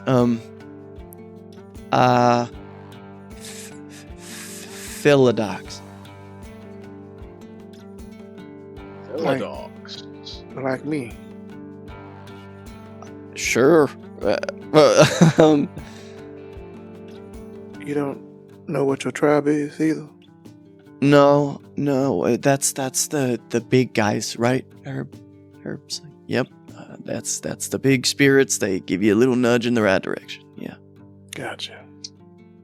He says, yeah, nope, haven't met any of them quite yet. Herb, am I supposed to bail on college for this? Herb's like, don't bail on college for this. No, I did. Oh yeah, where at? Where were you at? I was in Virginia Tech. Oh shit, nice. I mean, I'm headed back. Well, I was headed back west to Berkeley, but you know. Berkeley's a fine school. Really good environmental science department. Don't ask questions. Remember to be wary of what you are. Yeah. There are things Mm-hmm. that want to find you. And be careful of who you talk to and tell. Okay. And also, if you're a bit of a wildcat, heal. Pull back. Oh, Think a little bit. yeah. You did something funny, didn't you? Well, I mean, I kind of had this. There was an accident. Like when I changed, I was like kind of like walking back to my apartment, and a guy blew a stoplight and like hit me. And Oh, shit. the last thing that I really remember is laying there and looking up at the moon. And then the rest is kind of hazy. You changed. Yeah. You feel like your skin was ripping and your bones breaking. Well, I mean, I had already been hit by a car doing like 60 and rolled about 40 feet across the pavement, so yeah. I mean, well, yeah. I don't know. Rage. Did you feel the rage? I do sometimes, yeah, like especially when, like I got my grade back on my term paper from the end of the last, like, quarter, and, they were trying to tell me it wasn't grammatically correct when I knew it was grammatically correct, and... I don't understand human things. Let me see it, and I can tell you. Well, I mean, worst case scenario, like what it boils down to is, like, I knew that I was right, and that I knew that I had, like, a ground to stand on, and the thing that they were trying to do to me was wrong, and you can see, like, his form is starting to expand. He is starting to shift into Glabra. Honey, sugar, calm down. Okay. I retract my statement about you going to college. Okay. But maybe just try and like Goodwill hunting your way through something. Go to a public library, get a bunch of books there. Holy shit, you just like me. How old are you? I will be 22 in May. Oh my god, it's like a mirror when I was in college. Yeah, I just think that it's stupid that they can tell me that I'm wrong when I know that I'm right. Yeah, Hey. I felt that, but I got in a lot of trouble with the Oxford comma when I was... Don't even Like- fucking get me started on that goddamn Oxford comma. Isn't it so fucking annoying? It's You put it- literally an elitist class thing. And I don't is. want to fucking hear it. The way Alayla looks at the other two, like, what the fuck is he talking about? You know what I mean? She's just I'm like, just gonna "You're put a sorry." hand. Yeah, I'm just gonna put a hand on her back. She's like, it's okay. Yosef looks dead in this kid's eyes, and then before he says anything else, says, "What are your opinions on the Chicago referencing system?" Herb.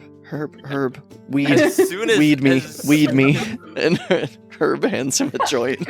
As soon as Yosef says that, I'll just be like, I actually, Lila, let's head over. At this point, Winona, you're kind of catching up as well. And when you say Alayla's name, Jeremy looks up. Wait, you're House for Spring. I am snared by lightning now. You need to go to Richmond. Why? And he looks up to Herb. Is this the part where I say sorry? I don't know. And Herb says, no, just say what you have to say. I'll keep you safe. He says, fuck. I'm really nervous. I don't want you to maul me. Spit it out, boy. I went to the zoo with my family, and I met Ketch's frogs.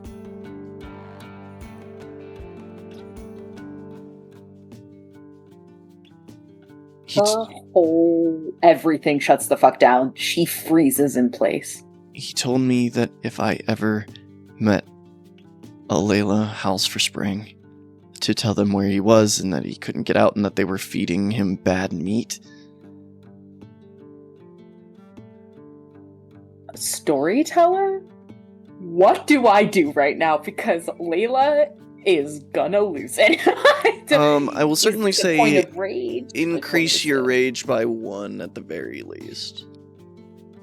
Okay. Okay. I'm gonna just instinctively hold her close. So Alayla is still in Hispo form, and when you pull her to you, you feel like all her muscles are tense. It's definitely this thing I'm of also like, in Hispo. Yeah. you are. So yeah, I think she's just like eyes wide, but I think her pupils, they go from being normal to pinpricks. And her body is trembling as if she is having the internal conflict of keeping herself in this form. She's furious. Yeah. I thought that was kind of like a code thing. Herb, I didn't know that was actually a person here, and now I feel bad. You staying for dinner? Yeah, I mean, I've been here for the last few days. Under closer examination, probably should not go back to college. No, do a self-study thing. You know what? I'll do Online courses. Yeah, fuck it. Yeah. That's fine. It's totally fine. I'm really sorry. I don't know. No, you have nothing to be sorry for. You did not put them in a cage.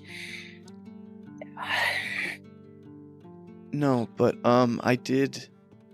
I could have helped, maybe. Wait, man, what could you have done? Like, ripped How? open a zoo in the middle of, Virginia? Come on. No, I mean, I could have. I don't know. There's this thing that happens sometimes where I say something to like normal people and they just do what I say. It's like. Bit of a Yeah, cunning linguist there, huh? Yeah, sometimes I guess, but I mean, I guess I could have just had him like open the cage and let them out. Well, if you're a cunning linguist, I'm a master debater. Now, wait, man, don't feel bad. Okay, don't feel bad. You were in the middle of you were a solo wolf, and breaking open a zoo in the middle of Virginia would take a team effort to do successfully. Yeah, and I was kind of Which is there. why Without getting caught. I was kind of there with Yeah. all of my family too, and that probably wouldn't have been the best time. They already caught me growling at a wolf through glass. I don't know. No. There you go. See, none of See, there you go. that would have mattered. You let them go outside. They'd be hunted. They were safer in the cage in that scenario. and it doesn't But if we were matter. there- Yeah. I'll just look over at Alayla. If we were all there, we can get them to safety. We will get them to safety. I am doing for the wee jailbreak. You know. Also, I drew the symbol that he made.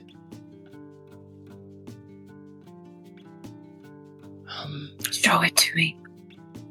And he, opens up his, wallet out of his pocket and pulls out a small, flip pad and flips it a few pages and holds up, a piece of paper. And it's very obviously a Garu glyph. It is the glyph of the tribe Red Talon. Alayla hears this, and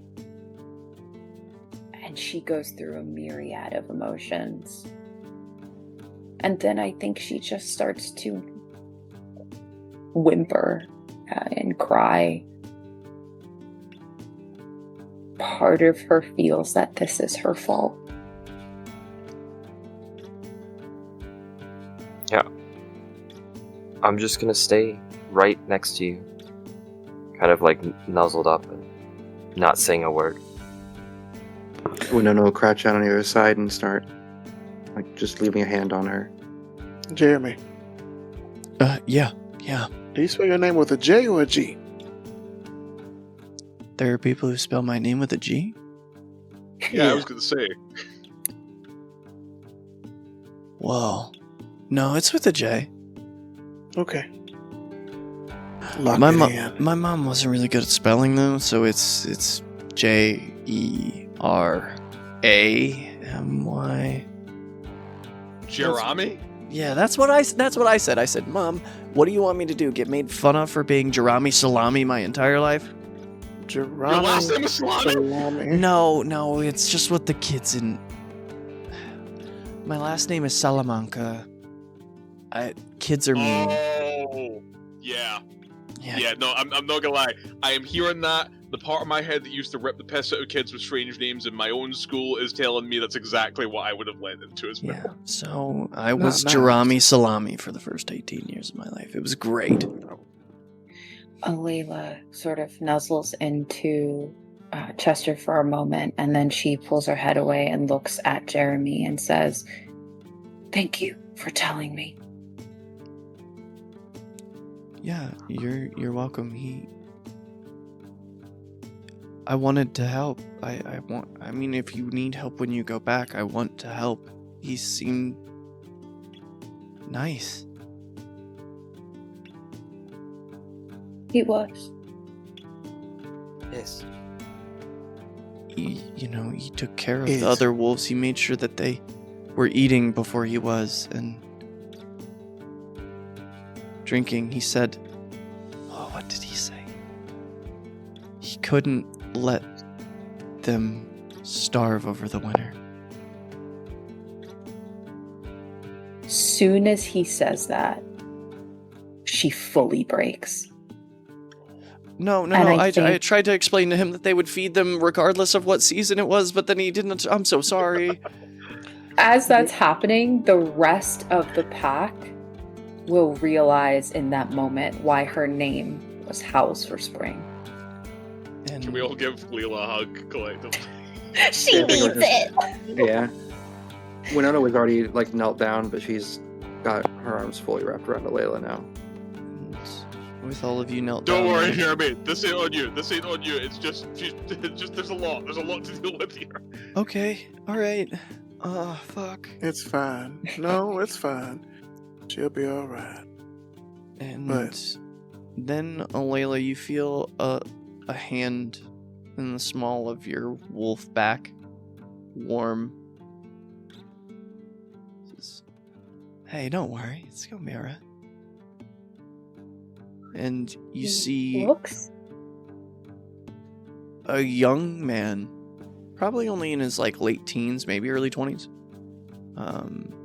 Kind of short black hair. At least on the top there looks to be a long ponytail coming from the back, or like a braid or something. Kind of like a denim vest, torn, the sleeves of a t-shirt torn off. But he's walking with Reaches Through Time's cane, but it's just clutched in his hand. So time works weird around you and your physical body too, then? Yeah, no, it's definitely complicated. Sometimes when I reach back, it takes years away from me, but when I reach forward, it gives me a lot more. Pretty neat trick. Not really, I don't. Man, if I want to go get a beer, they're gonna card me now. I'll get you beer. Fucking chill. There's worse things to be worried about than getting carded. Yeah, like the fact that I'm 113 years old, and I look like this. Minus 100. Right? That's what I'm saying. Listen, man, you're a 113-year-old that can wipe his own ass. Just take that as a blessing in itself. He kneels down with you, Layla. He says, you're gonna be alright. I remember the first time I heard your story, I said, they're gonna figure it out.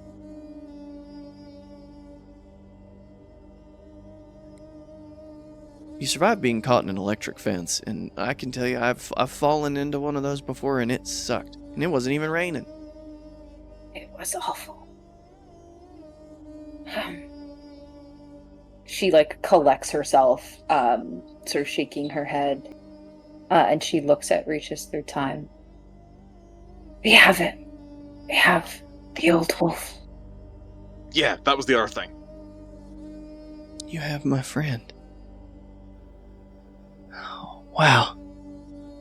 I'll reach over and grab the necklace and kind of hand it to him. He holds it in his hands. Alright. Alright, well. Loon, could you come over for a second? And you don't fully see Loon. It's more like looking through a projection of Loon in the air. And Reaches Through Time looks up and says, let me give back to you for all the years you spent with us. He holds his hand out. And much like when Chester opens a portal and the wounds open and spiders come out, instead a wound in Reaches Through Time's palm opens and blood flows out of his palm and coalesces into these little, they almost look like stones, but they're like glowing orange as they float around this projection of Loon before being absorbed into Loon. That should be enough quintessence that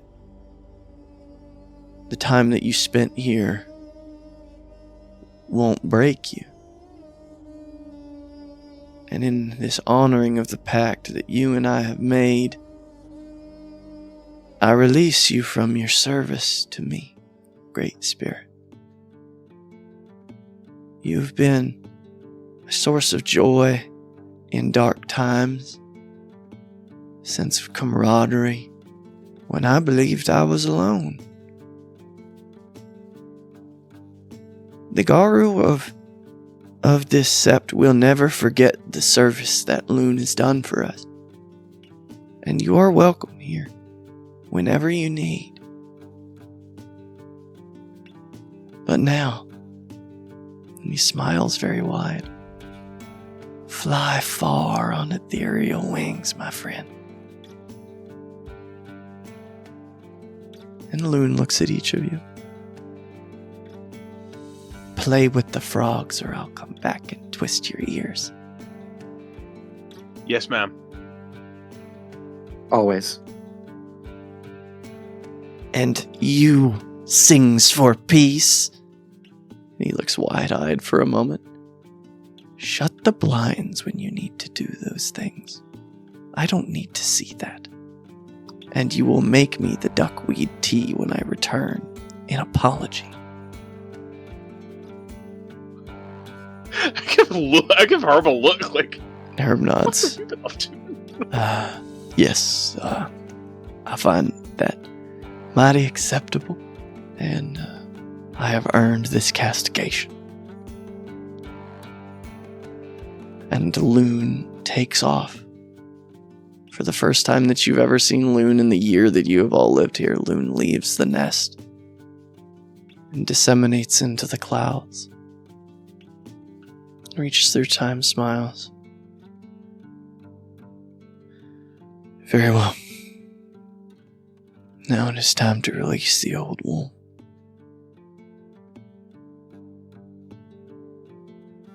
And he puts the necklace down on the stone in the center of the nest. He says, I cannot break this. This is a Garu enchantment. Chester. Yes. And buddy, I could use your help as well. So this is nature drawn to the natural proclivity for litigation that the Philodox have. Sure. I'm ready when you need me. He takes your left hand, Chester, and your right hand, Buddy, and puts them on opposite sides of the necklace. Just now, open your hearts to him. Old Wolf of the Woods is not a spirit that so much speaks as he simply is.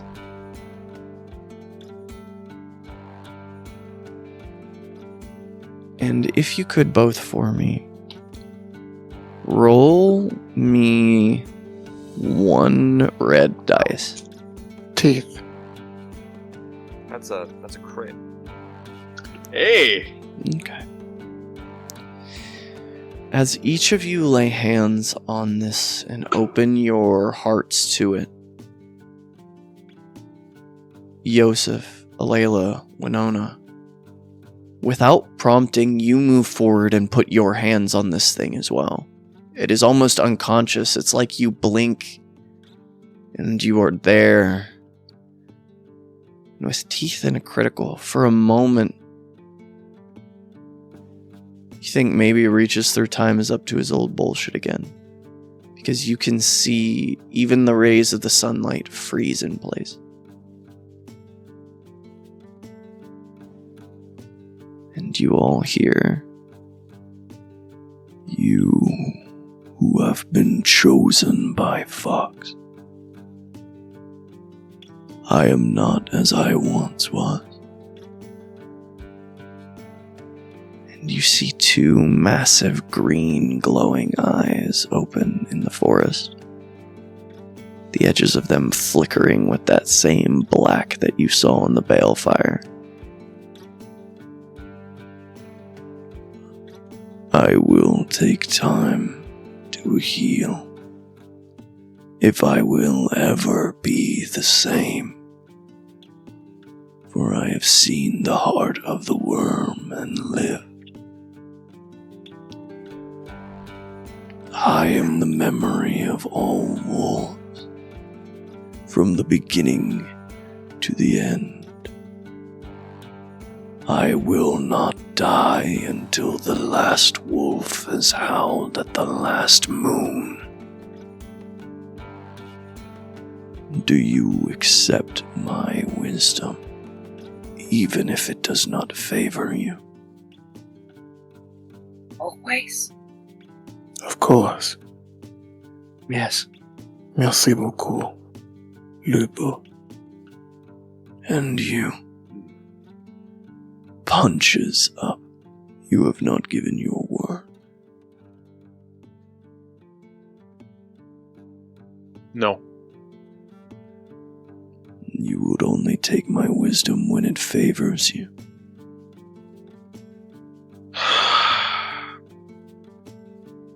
There's a lot of interpretation as to what favors me exactly. But if you are indeed the life and memory of all wolves that have ever been, then you know the last thing I want is to be more wolf. So I'll tell you what, if I have no choice in the matter, I'll take your wisdom. You always have a choice.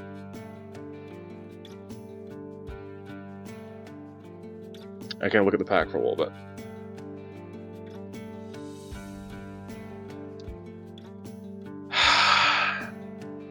Alright.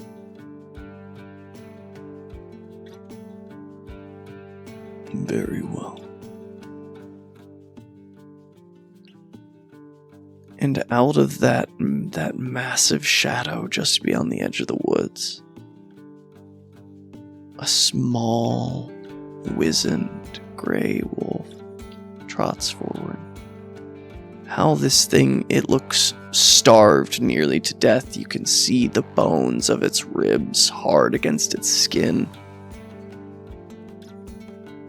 You can see that this thing shouldn't have the strength to move, and in so far as you see, the old wolf stumbles several times as it makes its way.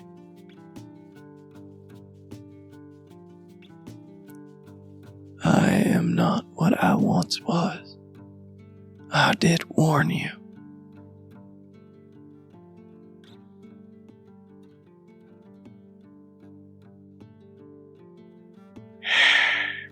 I failed my allies. I did.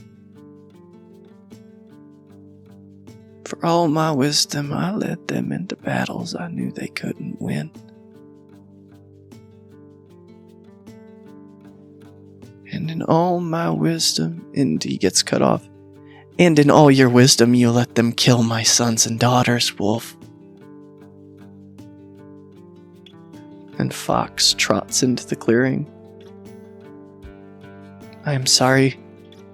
Cusplings, I told you I would trick you. And in one flash movement, his teeth tear into the old wolf's neck. I will not kill you today, old wolf. But should you make your vow to me again, should you restore your own honor, I will let you live. And I will not be so cruel as to kill all of your children and leave you alone. Because you're my oldest friend. And I would never do that to you. But you let them do it to me. And I am hurt and I've been alone for so long. And you left me here.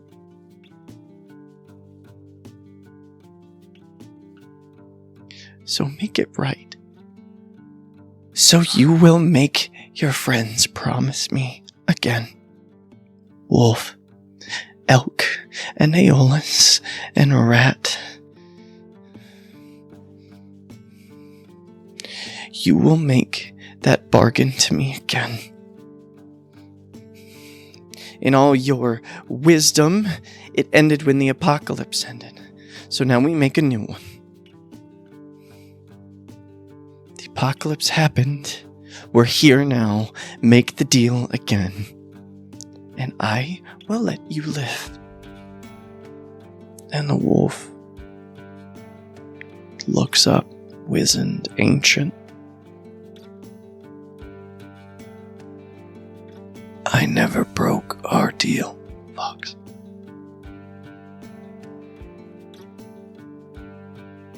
You abandoned me. I cannot control my children. It is their choice to follow my wisdom, or not. I am sorry that I have wounded you, my old friend. Wisdom is nothing. Wisdom is an accumulation of pain. Your cunning is what makes my wisdom useful. The old wolf of the woods is nothing without Fox.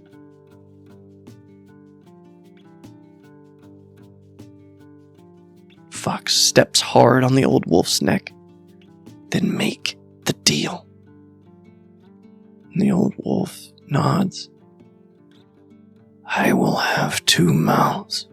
Call a moot, and I will bring together all of the spirits of the compact, and we will swear fealty to one another again, Fox. Fox takes his teeth and his paw away. Fine. If any of them don't, this is the end of you, Wolf. I will have vengeance for my sons. My daughters.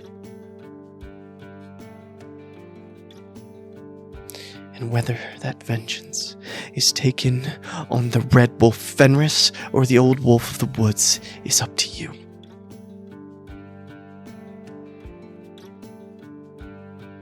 And he dissipates.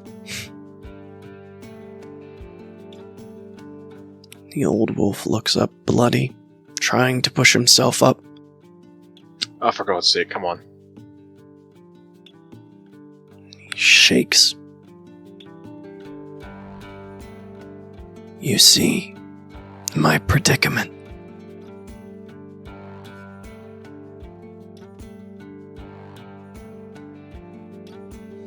You have returned me to my place of power.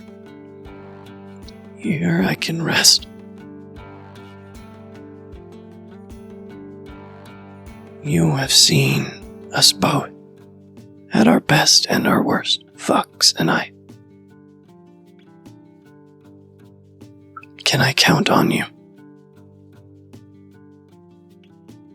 Aye. Yeah. Yeah, you can.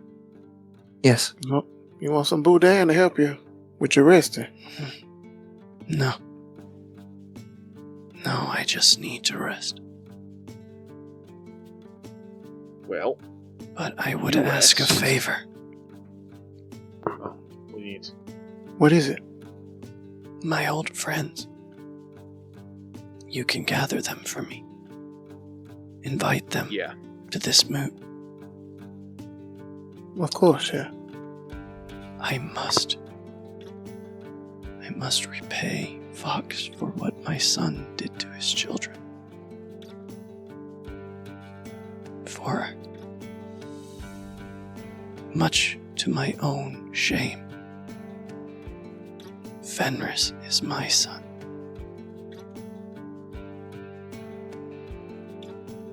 The culling, the war of rage, the start to what you now call Hauglosk. I tried to sway it from him, but I could not.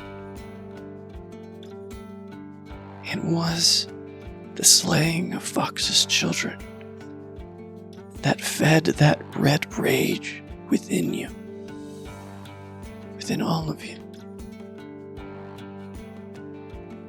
That was the first time Garo chose wanton violence over our mother. That is where the Hauglosk began. And I tried to stop my son from leading his tribe into it, but I could not. The violence must end. The cycle of pain being passed from fathers to sons and daughters must end. You know this house for spring. If it were not for the loss of your siblings, you would have not known sorrow. Not for as long as Swift Paw could have kept you safe.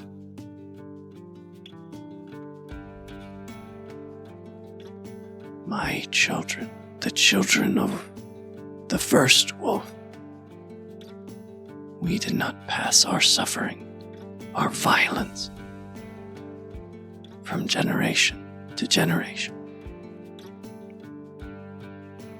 And I cannot stop this cycle. At least for the humans, I wish to.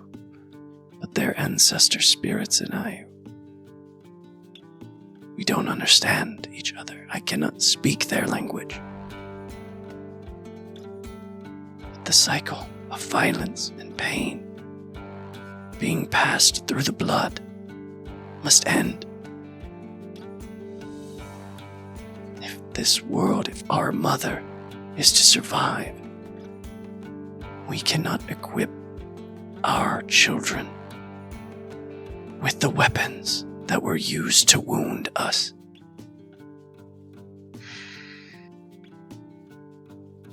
And he trots a little circle and lays down.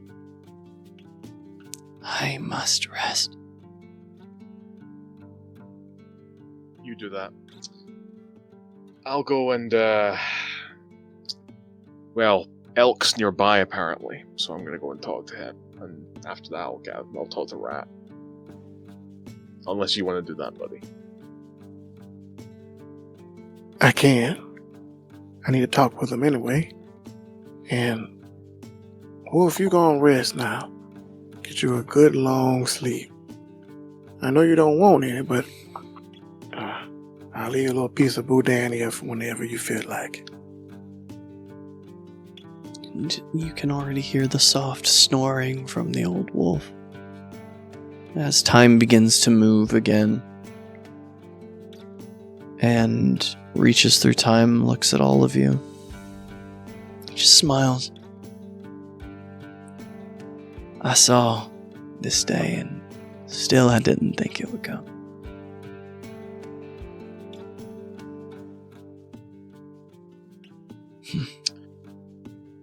Your pal's gonna need a serious rest.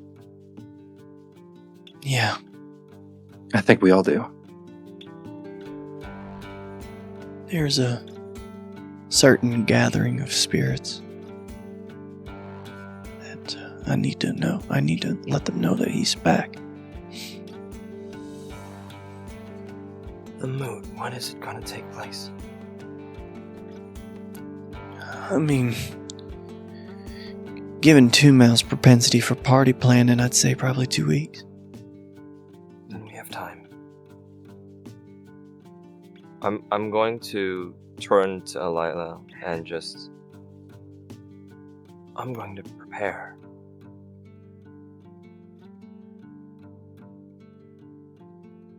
Join you. If you'll let me. Yeah.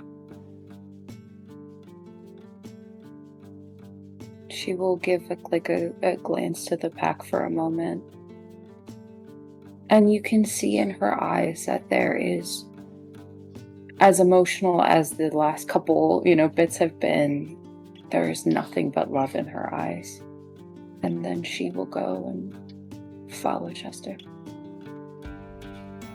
I'll take a nod to Buddy and Winona and then Yusuf and head back to my little hovel area. Sure. It's the two of you sign off. Yusuf, what's your plan? Well, Magpie said that, or our Swan said that Elk was like lingering far from the cairn proper. So I think he's going to go out and immediately try and find them, if only to fill his obligation to Rat. That's the last thing on his box. Sure. Last box is thick. I won't make you make much of a roll. You've been living here for about a year. You know your way through these woods. And it's the thing that is out of place first that garners your attention, Yusuf. So did you see a vehicle? Oh, what kind? Looks like State Parks and Wildlife. Oh, it's like a 4x4, like off-road terrain kind of well. Mm-hmm.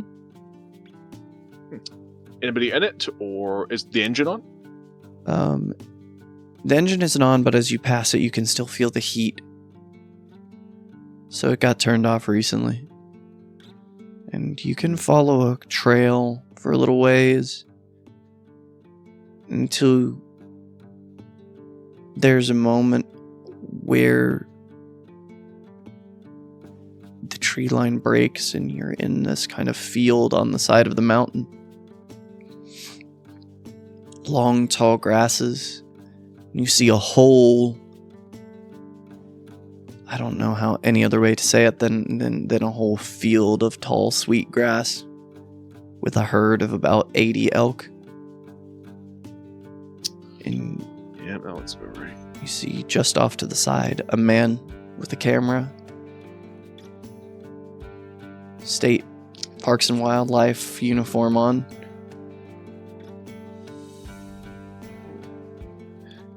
Yeah, he'll nonchalantly walk up. Looks up. Crouch down. Sorry, I didn't think anybody hiked out this way anymore. Are you lost? Do you need some help, or? No. I just wanted to take a look at the elk, that was all. Oh. Cool. Yeah. Yeah, is this like a recently released herd, or? Oh, yeah. This is a new one. They got released from this facility about 6 months ago. I'm just doing my, monthly, my monthly radio color check-in, make sure that everybody's good. So, like, they're healthy, no signs of any issues, right? Oh, yeah. There's two pregnant cows in this herd, so I'm very excited to kind of watch and document the herd growth here. Tanner Howell. It's nice to meet you. Nice to meet you, Tanner. Joe, is it Joe McCullough? On you. And he reaches in his jacket pocket for the business cards that they make them carry out in the field, and he hands you one. He says, "Are you out this way a lot? Do you like know the trails around here?" Actually, yeah, I do. Like, I'm more or less situated a little further up, and she'll point deliberately away from the direction of the cairn, but in a way that the place that might actually be Zopia. Like, Gotcha. I know this sounds crazy, but I feel the need to ask. And you can see up in the tree above him a little white rat that is beginning to move over the branch. He says, I feel like this is a crazy thing for me to ask, but, like, do you have a job? Like, do you work? Present? No, I'm unemployed, actually. Okay, if you're from around here and you know these trails, like, would there any, I know it's crazy, but, like, would there be any chance that you would want to work in, like, parks and wildlife? We need people out here who, like, know the terrain and can really, like, get around to some of our more sensitive conservation projects. Oh, yeah, like a chicken fencing, like I'm setting up game trail cams, that kind of thing. Yeah, and, like, maybe spending a few hours a day doing some live capture fishing so that we can get some radio transmitters in some of the fish populations so we can track fish migration and things of that nature. That's my big thing for this coming fall. I need to get the brook trout population properly chipped and things. Oh, hi. You know what? Yeah, I think I could. I'm sure I could do that, especially since I'm out here doing nothing. Helps. Like, and I love walking around, so I'm sure I could manage that. So, what would I just contact you for the details? Like, yeah. Or if you wanna put in an application on our website, my reference number and my badge number are on the back of that card. If you put me in there as a reference, I can definitely get you hired. Hey, you know what, Tanner? I will absolutely consider that, man. Thank you very much. Yeah. No worries. I actually I'm just gonna make my way around the edge of the thing here. So, like, if you're not here by the time I get back, it was, really nice to meet you, Joe. Right? That's Joe. Joe. Yeah, like Joe McCullough. Joe McCullough. And he takes out a little pad of paper and writes the name down and puts it back in his pocket. Really great to meet you, man. I hope we'll be in touch soon. And he starts shouldering the tripod and, like, very stealthily making his way to a different, like, vantage point to take these photos. Yeah. Meanwhile, I'll walk over to the tree that Rat was on, like, essentially in the limbs of, and kind of, like, just chill, like, just, and eventually kind of, like, talk up at him, just like, so you seen elk around here, bud? And as you look up saying, have you seen elk around here, you see a massive white elk face looming down at you from above. Whoa! Don't do that! And as soon as you yell, the whole herd busts in different directions. Oh, fuck. Tanner's gonna be so pissed. And the spirit of elk looks down at you. We were once cousins, you and I. I can hear it in your tongue. Did you, not really any elk up my way in these days, it's mostly just roe deer, like, you and our, like, now. I miss Ro. Ro was a great friend of mine. But that's neither here nor there. I've heard that you have a message for me. Aye, Old Wolf has returned to the Sept, like just a ways that way, and there's to be a moot. He who was given honorable death to my old and my sick. Used every part for nourishment. As it should be. Tell him I will come. No worries. By the way, I know that Rat was probably like skulking around your antlers there, but you did ask me to check in on you, see if there was anything that you needed, and also to make sure that you were still on good terms. He looks around. You are shifty, Rat, but I would never consider you any less than my ally. I might even consider you a friend. But That good enough for you, Rat? And Elk leans down. But let's not let him hear me say that. I like him. You have already taken the first steps to earning my favor. You've promised to look out for my herds, my children. I think it shouldn't be too hard for me to, if I'm ever up the hill, you're looking for a bit of game for the care and only manage to take bucks and make sure it's the sickly and the old. Then we have made an accord, you and I. I will come to your mood. Appreciate it. Thank you, Elk. Would you like a ride back? Well, if you're offering. And he scoops you up in his antlers and begins to walk back. With that, Nice. buddy, Winona, Yeah, what's up? you'll see him kind of lift his locks, and he'll take off a necklace and put it in your hand. What's this? That's something your daddy gave me. I want you to have it. She's gonna look Okay. at it. I feel like there's something you're searching for him, but you're searching for purpose of him. Tell me if I'm wrong. I just found out from Grim that What did Grimmy say? now, a lot, but Jack's no longer what's it called? The Earl or whatever it is, the controller of the cult in the South. Mm-hmm. And he's coming to look for Grim thinks he did that on purpose so that he could come to look for me himself. Okay. Now, I'm not saying it's not concerning, but don't worry about it, at least for now. But I will say, I'm right here. You don't have to take him on. Well, take him on, cuss him out, throw something at him, whatever. You'll have to do it alone. I'll be right here holding your hand.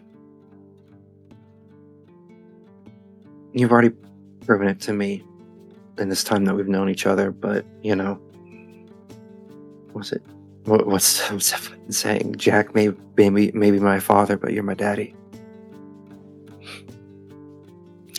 Now, don't let your daddy hear that. Winona's gonna hug, buddy. He'll hug you back.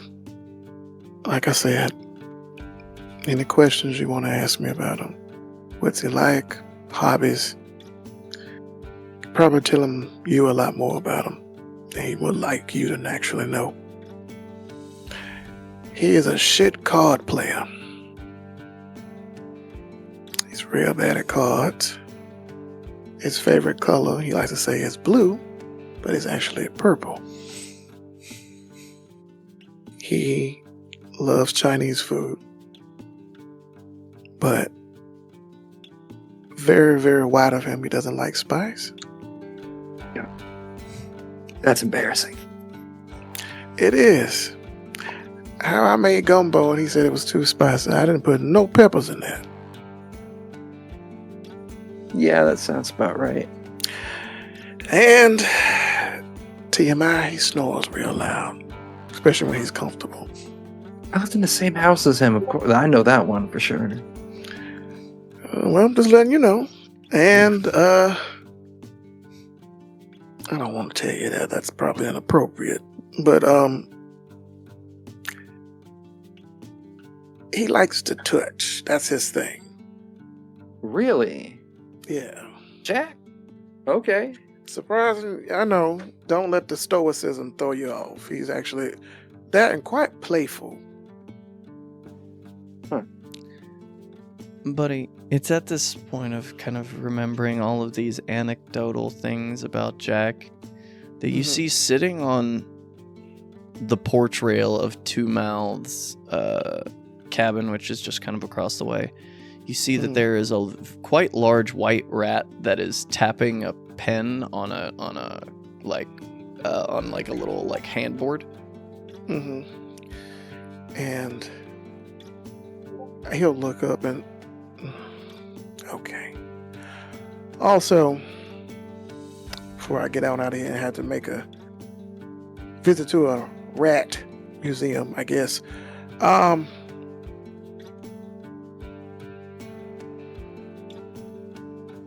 He actually tells really bad jokes. Yeah, no, that tracks. That's really solid. Yeah. Awkward family dinners. Yeah. Yeah, there's one about a bird in someone's ass. I don't know. I didn't want to eat anymore because it was just so stupid. But that's your father. But anyway, whenever you feel ready, let me go talk to this damn rat. So also, stop looking so sad. You're amongst family and friends. I'm beat the fuck up, respectfully. I want to go take a shower, and I want to go lay down and sleep for a week. Go soak. Okay. Yeah. All right. And he'll on the top of your head and don't get out of here. Let me go talk to the rat. And he'll. Yeah, Winona will stay there stunned for a second before trotting off to her cabin. And as you approach Rat, buddy, he looks up from his clipboard. Hello. Hey, just the guy I was looking for. This motherfucker.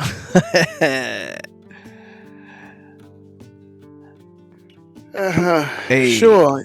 Yeah, so you want a cup of coffee? Do I want a cup of fucking coffee? I mean, shit. I would love a cup of coffee, but I don't think now's the time. Oh, business before pleasure, buddy boy. All right. So, this is what I need from you. What's up? You have been very not evil to my dude Joseph, and I appreciate that. You didn't have to be that way, you know. Silver Fang, Bone Gnaw. It doesn't make it easy. Sorry. I mean, in all fairness, do you make it that easy for him? I just exist, and he's a fucking hater. Some of us is haters from way back. What do you want from me? He probably just mad because he doesn't look as good as me. See, now this is what I'm used to hearing from the Silver Fangs. But that's neither here nor there. What is here and there is me all the time. I'm always here. I'm always there. I see things, and I would just like to say that I would like to count you as a friend if you would be okay with being friends with a lowly rat such as me. Yeah. Well, then start being nicer to my boy, or I'm gonna have to fuck you up. Because that's what friends do. I'm not being mean to him.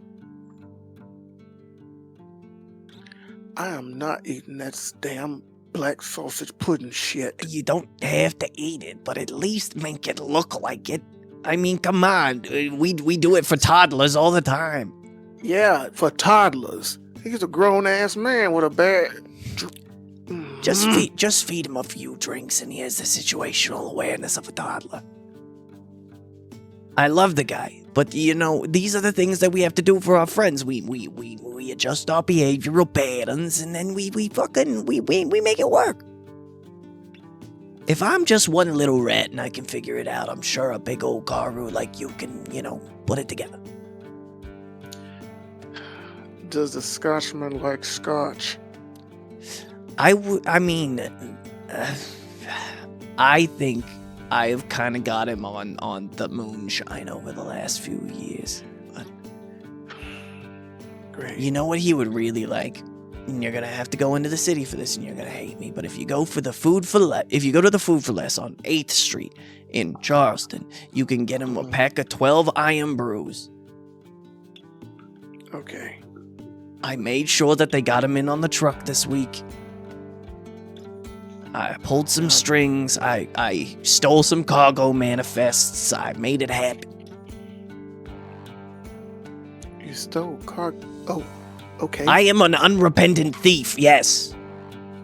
I don't think you're as bad as Magpie. Debatable. Oh, okay. Sure. Anyway, Fine. while you're there, you're gonna run into a cashier. That cashier's name is Theo, and you're gonna say, "Hey Theo, I am skilled with a pipe wrench." And I know that sounds like something you would say outside of a gay bar, but I swear it's not.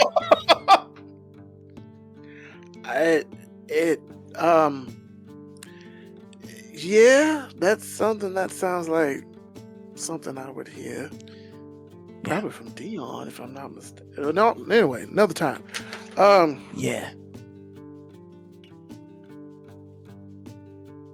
This is the part where you say, "Hey, Rat, are you gonna come to the moot?" And I say, "Yeah, buddy, I am." Yeah. Oh, yeah. Rat, are you coming to the hoedown? Sure. I'm feeling I don't know what a hoedown is, but I'll be there. okay. The only hoedown on my street is when the lady on the corner trips. You know what I mean? Hey. All right. Do you do rat high fives or? Oh, hell yeah, Rat 5. There you go.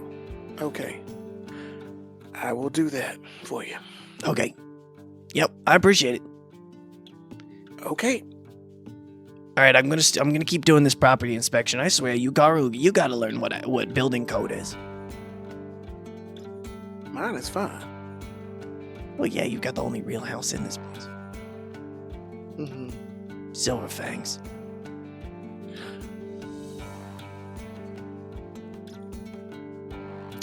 All right, go. I know you want to talk to your boyfriend. Go, go, go, go, go. Boyfriend? I heard him say it. He talks to himself at night when he doesn't think anybody's around, but I'm listening. If anybody is around, you'll see Buddy kind of awkwardly, robotically walk away from this, trying to find Grim.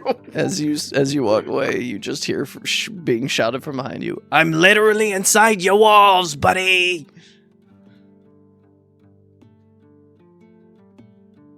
And as you make your way to go look for Grim, buddy, it takes you a minute. But you find him, like I said, clearing out a beaver dam out of one of the rivers. He's about, like, chest deep in the river, just pulling logs and other detritus out and throwing them out of the river. So he looks up. Hey. Hi. Hey, you need help, Chef? I mean, yeah, if you want to. And as Grim looks up at you, buddy, he says, we should probably talk. Okay. I mean, I already talked to Winona about it. What did you do? No, we just never got around to talking about it, and I didn't, for the longest time, I didn't even think it was the same person. What? I knew Jack a little bit better than I let on. I mean, like, I don't know him, like, super well or anything. I just met him a few times when we were still at that Cairn in Pensacola that I told you about.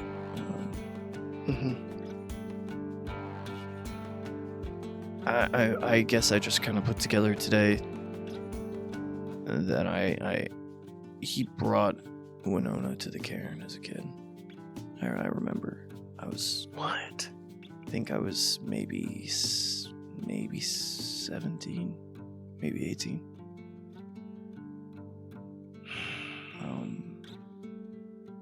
Okay. Yeah. I just didn't want you to think that I was hiding anything from you. I just didn't realize it was the same person for a while. Mhm. And then I heard about what happened with the scout near the... I'm just going to call it the Shonies.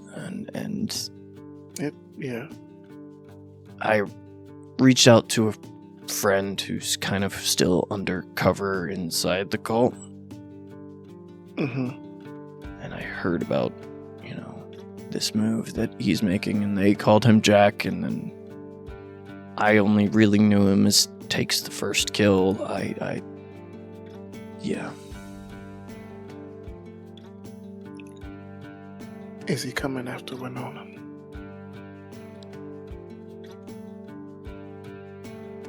Be honest with me. I would.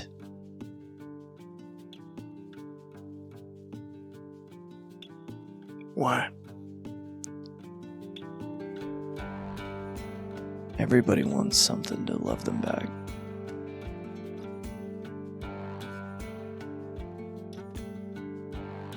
He did a fine fucking job of doing it. I wish I would have knew my dad. We probably would have been cool. He just, burnt in a house fire when I was 6. Graham. And then I'm sorry. my first foster father. Yeah, it just wasn't good. So I want to talk about it another time. I'm here for you. no, I mean, Gambino was fine. I mean, he was just. It's like we lived in that fucking boxing gym. And, I mean, he never now? yeah, I mean, he never went, he never went easy on me. He always made me, he He got the muscles. pushed me, and I learned how to fight because of him. And then Mm-hmm. I just don't think he, cared about me, really. Why do you think that? I wouldn't be able to box my son the way he boxed me, Mm-hmm.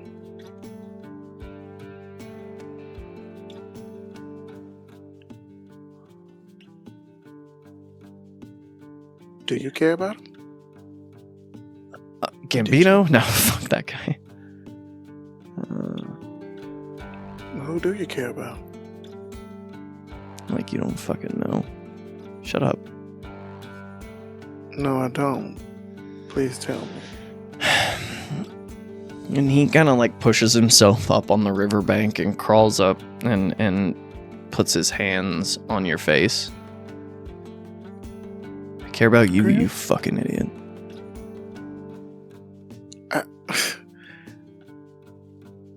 Graham, don't say things you don't mean. I know Shut you're up. just being. And he pulls you into a kiss. Oh. And after a long moment, he breaks away and he rests his forehead against yours. I will belong to you as long as you will have me.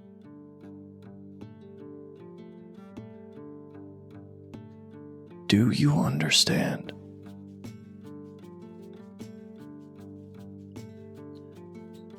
Yes. Good, because that would have made the new sheets that I bought for your bedroom really awkward. You got me sheets? Yeah, I did. The other ones were just a little scratchy. I'm sorry. It's something that I noticed, and I just bought new ones.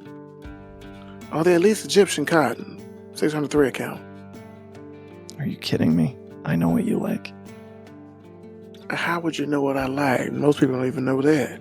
You dog-ear the pages in the home renovation magazines that you buy. What? If you don't want me to look through your nightstand, lock it.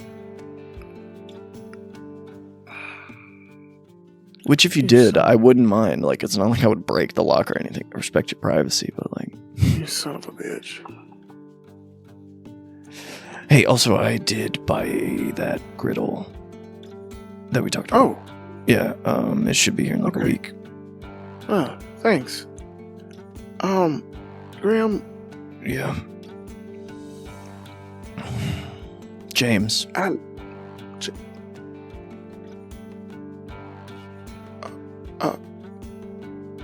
was the name my mom gave me. It's a nice name. Biblical if you care about that sort of thing.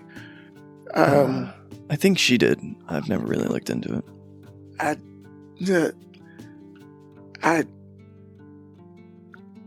Graham,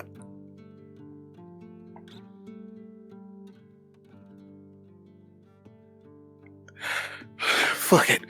What are those damn animes that Winona talks about? I fucking love you. Oh shit. I'm sorry. That was stupid. I shouldn't have said that. He puts his thumb on the top of your chin and his forefinger underneath it and raises your gaze to him. You should never apologize for what you love. I certainly won't apologize for loving you. Graham, do you know what that means? Yes. I do, because I've held the beating heart of someone who told me they loved me in my hands. I know what it is to fail the people you love. And I'm not gonna do that again. I wouldn't survive it a second time. I'm not easy to love now. No, you're a pain in the ass. Since when? I'm sorry, do I need to go over the you didn't wipe your shoes incident? How about Grim, your nails scratched my drinking glasses? They were imported. You should have known that I loved you when I bought a fucking manicuring kit and kept it in your bathroom.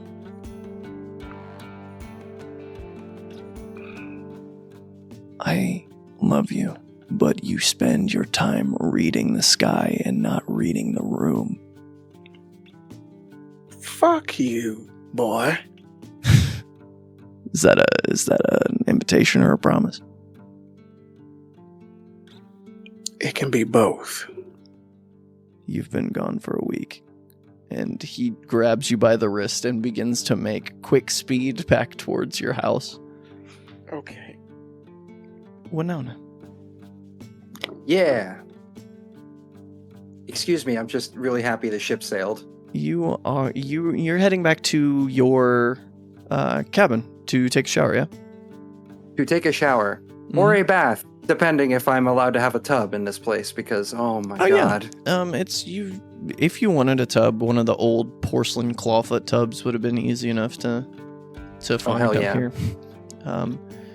But as you approach, you see that the door to your cabin is open, and there's an extension cord going out of the front and around to one of the power poles, and you can hear the vacuum going inside. It's like an old 80s dust devil that's holding on for dear life as it vainly tries to scoop the dust out of your carpet.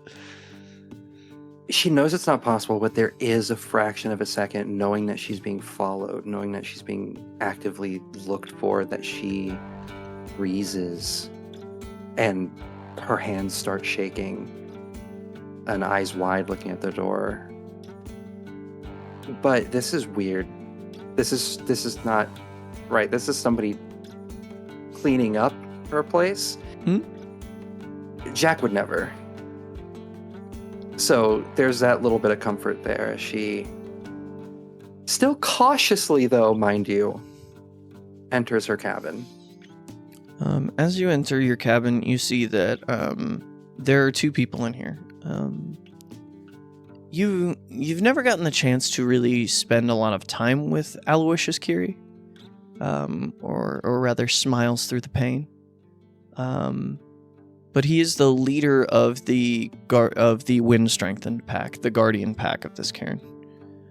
He is holding up it's certainly not new, but not like in horrific condition, sofa that wasn't in here before. He's holding it, and Tony is vacuuming the carpet underneath. And as they both look up to the door, speaks to strangers, smiles. Hey, you're home. Cool. Oh, hey. How's it going? We were just cleaning your place. You hadn't been home for a while, and Aloysius thought we should. And smiles through the pain, looks over. Now, Tony, what are you fucking doing? We both know that this was your fucking idea, and I don't like lying to people, so I'm gonna set this sofa down, and I'm gonna let you kids do whatever kids do. And if you need anything from me, don't. How's that sound? Cool? Alright. And as Aloysius walks past you, he kind of pats you on the shoulder and he says, he's fragile. Be careful. There was an abject look of confusion on her face at first, and then it's specifically when those words, because like me as a person, Winona is very deaf to romantic interest and action.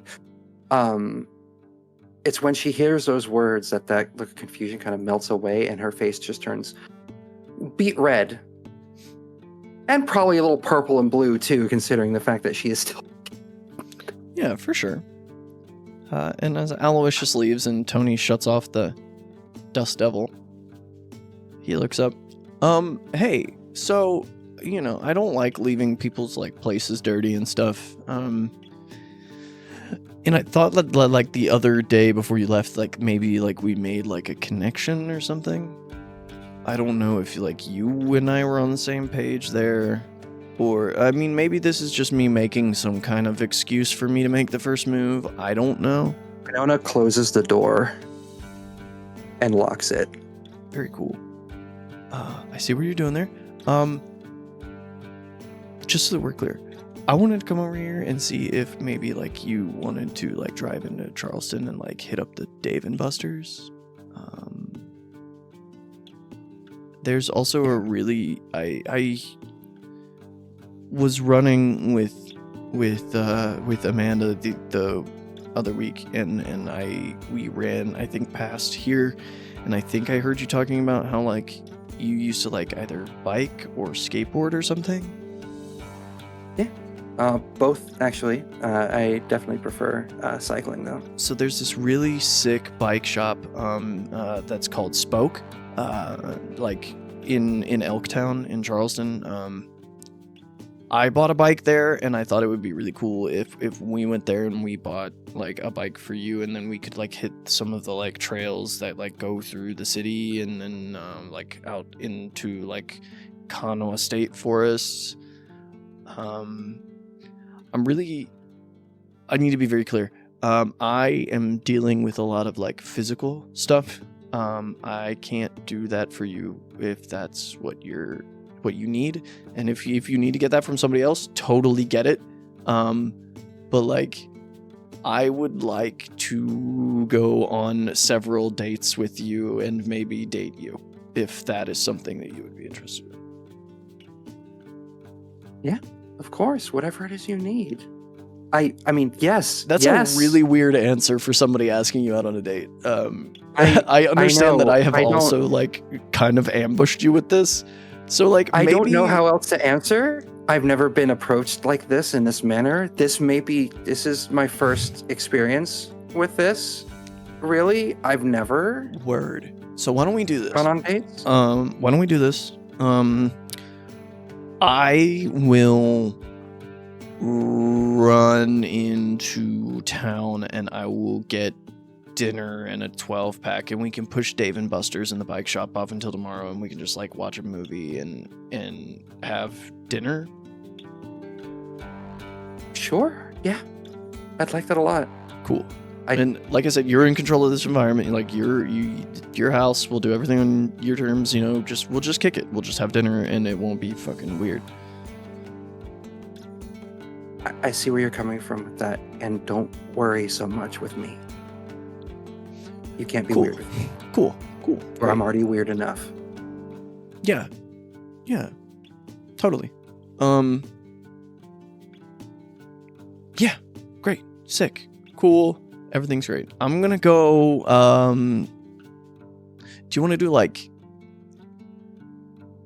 sandwiches or like pizza? Pizza. 100% pizza. Hold on. Don't tell me.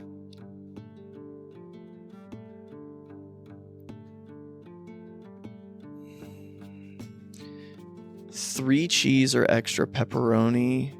Extra pepperoni feels like on like a light stomach. Like that's a bad idea.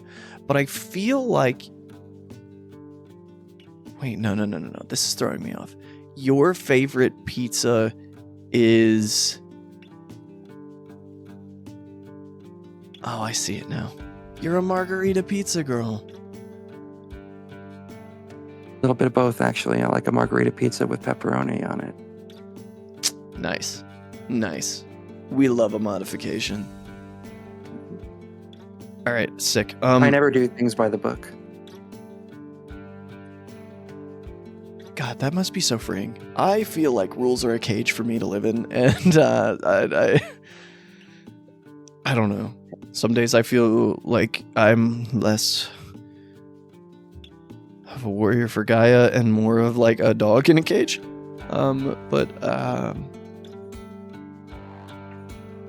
Yeah, no. I'm sorry. I'm still freaking out that you said yes. So I'm just like processing that you would want to go on like ride our bikes together, but not the same, like not two people riding one bike, but like two people doing the same thing at the same time. I'm struggling. Parallel hangouts, dates, and stuff. Yeah. That works. Yes. Yeah. Word speaker was never. I've been talking to my bro, like, you know, word speaker, right? I've been trying to like pick his brain about this for a minute, and like I got out of a really, I can't say it was really bad. It wasn't. I think it was my fault.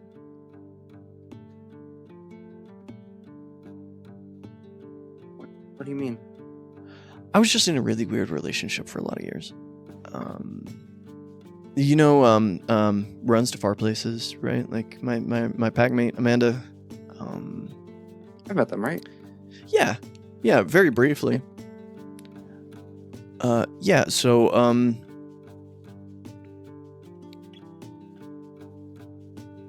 it just didn't work. We were in a relationship for a long time, and like I knew what I signed up for, like being with a Silent Strider. Like I knew. And I think I just got bitter and resentful that they weren't home all the time, that it felt like they were choosing Owl over me all the time. And it was just, I got bitter and I got upset, and I'm pretty sure that I knew what I was signing up for, and I got mad anyway. Hey, it's okay. Your feelings and your experiences are valid. And, you know, as somebody wise once told me, you have to choose yourself first. Yeah. And then go from there. And hey, with no expectations, with no issue or weirdness, I can't promise I won't bring a little weird myself. But yeah. You're safe. Yeah, word. Totally tracking. there's just one. I'm gonna go grab pizza, and I can see that you need to take a shower. No offense, but you're in the hurt locker. Anyway, I got fucked up, and we can talk about it later. Yeah. Small chance that we might run into my family in Charleston. If that would be too weird for you, I can shift some stuff around. I've got 5 brothers and 6 sisters, so. Hey, weirder things have happened. It's all good. I don't mind meeting the family on the first date. Yeah, my mom and dad are really nice. I think they'd really like you. They're super, positive about our journeys and whatever. And my uncle just gets drunk and talks really loud about.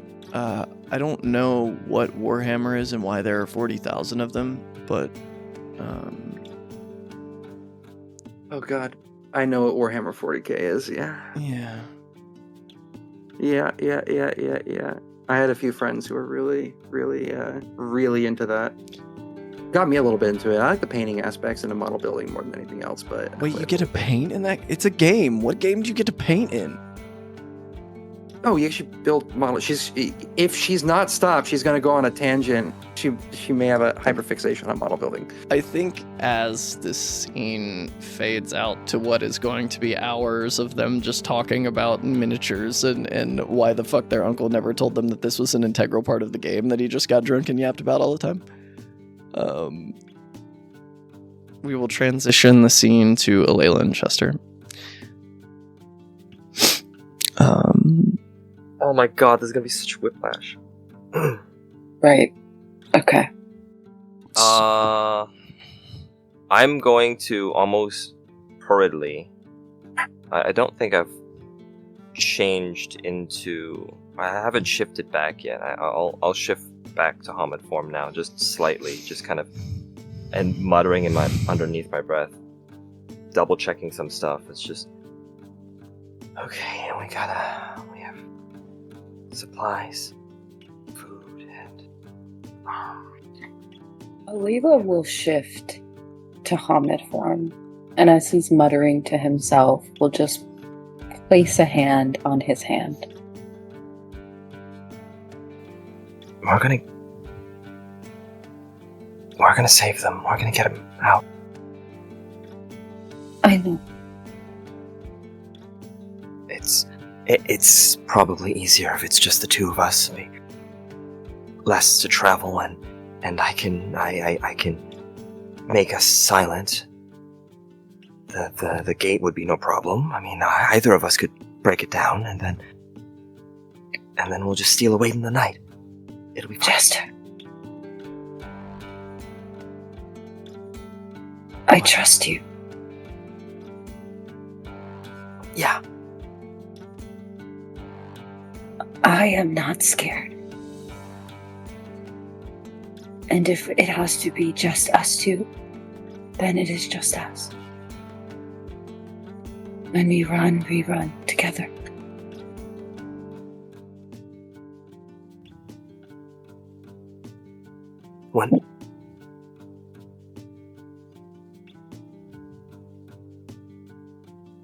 When the hull collapsed,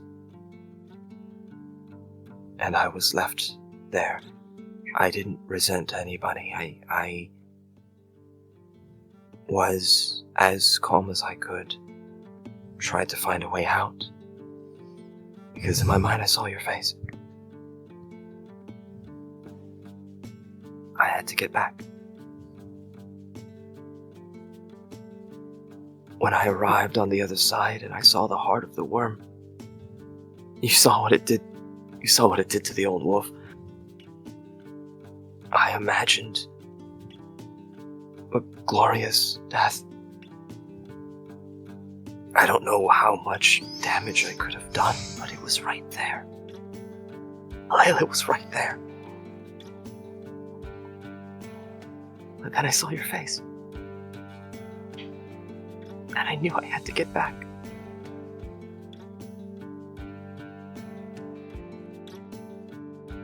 And then this fucking wolf. I saw my target. I saw my quarry. I knew what I had to do. And then I saw your face. And instead of protecting you, I attacked.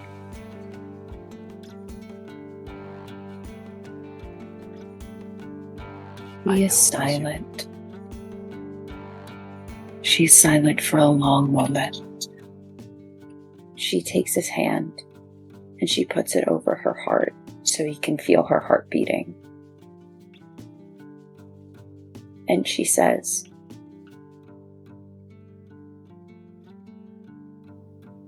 "You wouldn't have killed me. And I do not blame you. We are Karu. The rage is a part of what we are. But we can break the cycle.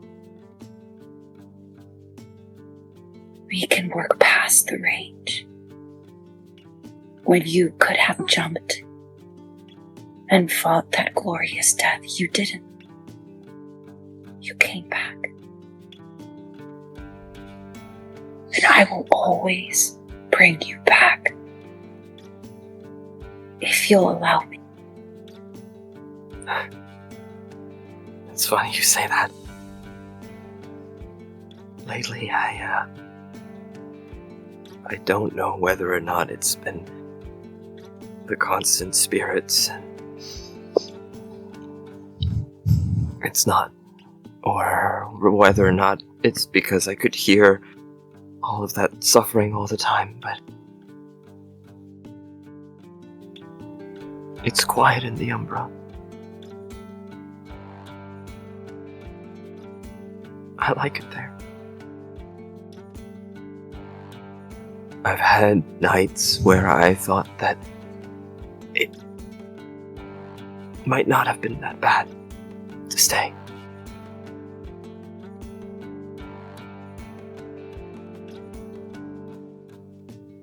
But you anchor me to something greater. Something more tangible than this. And I don't know what I would do without you.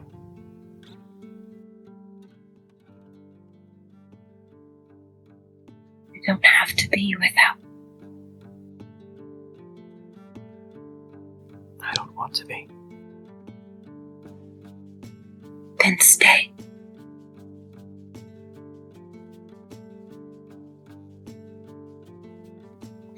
She's gonna reach up and wipe the tears from his face. And she has never done this before, but she has had talks with her pack mates. And she leans forward and kisses him. Very gentle and soft.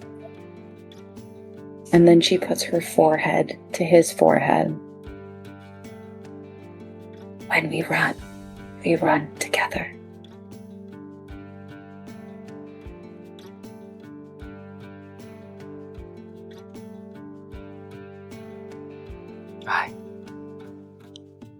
And I'll always protect you. And I you. And I think with that, there it is. I think with that, I have to take our focus to another scene. To the inside of this dingy, paper stacked to the ceiling cabin where Thomas, two mouths bared, sits in his chair, talking with someone that we can't really see. He says, "I understand what it is that you're asking me, but I don't think you understand what I would have to give you to make that happen. I'm not just gonna let you walk in here and blow up this girl's life. You can't expect me to let you come in here and blow up mine either. Here, I know I was gone for a very long time, and I am sorry about that. There's nothing that I could do to change it, Thomas. But it's not like you stood around and waited for me either. How many children do you have now? Where have you been? When I came here looking for you, they told me you were in the city. And when I went to the city looking for you, they told me you were here. So I got tired of looking for you, Thomas.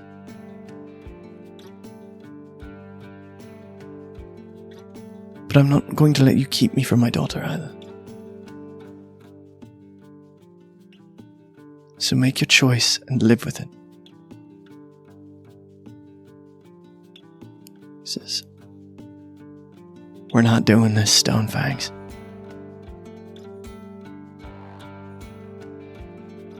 You need to go. I don't care where you go. And I'm not gonna kill you.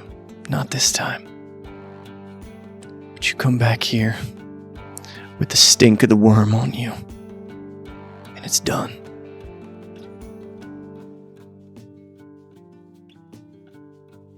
And that is where we are going to end this first season of What Men Have Wrought.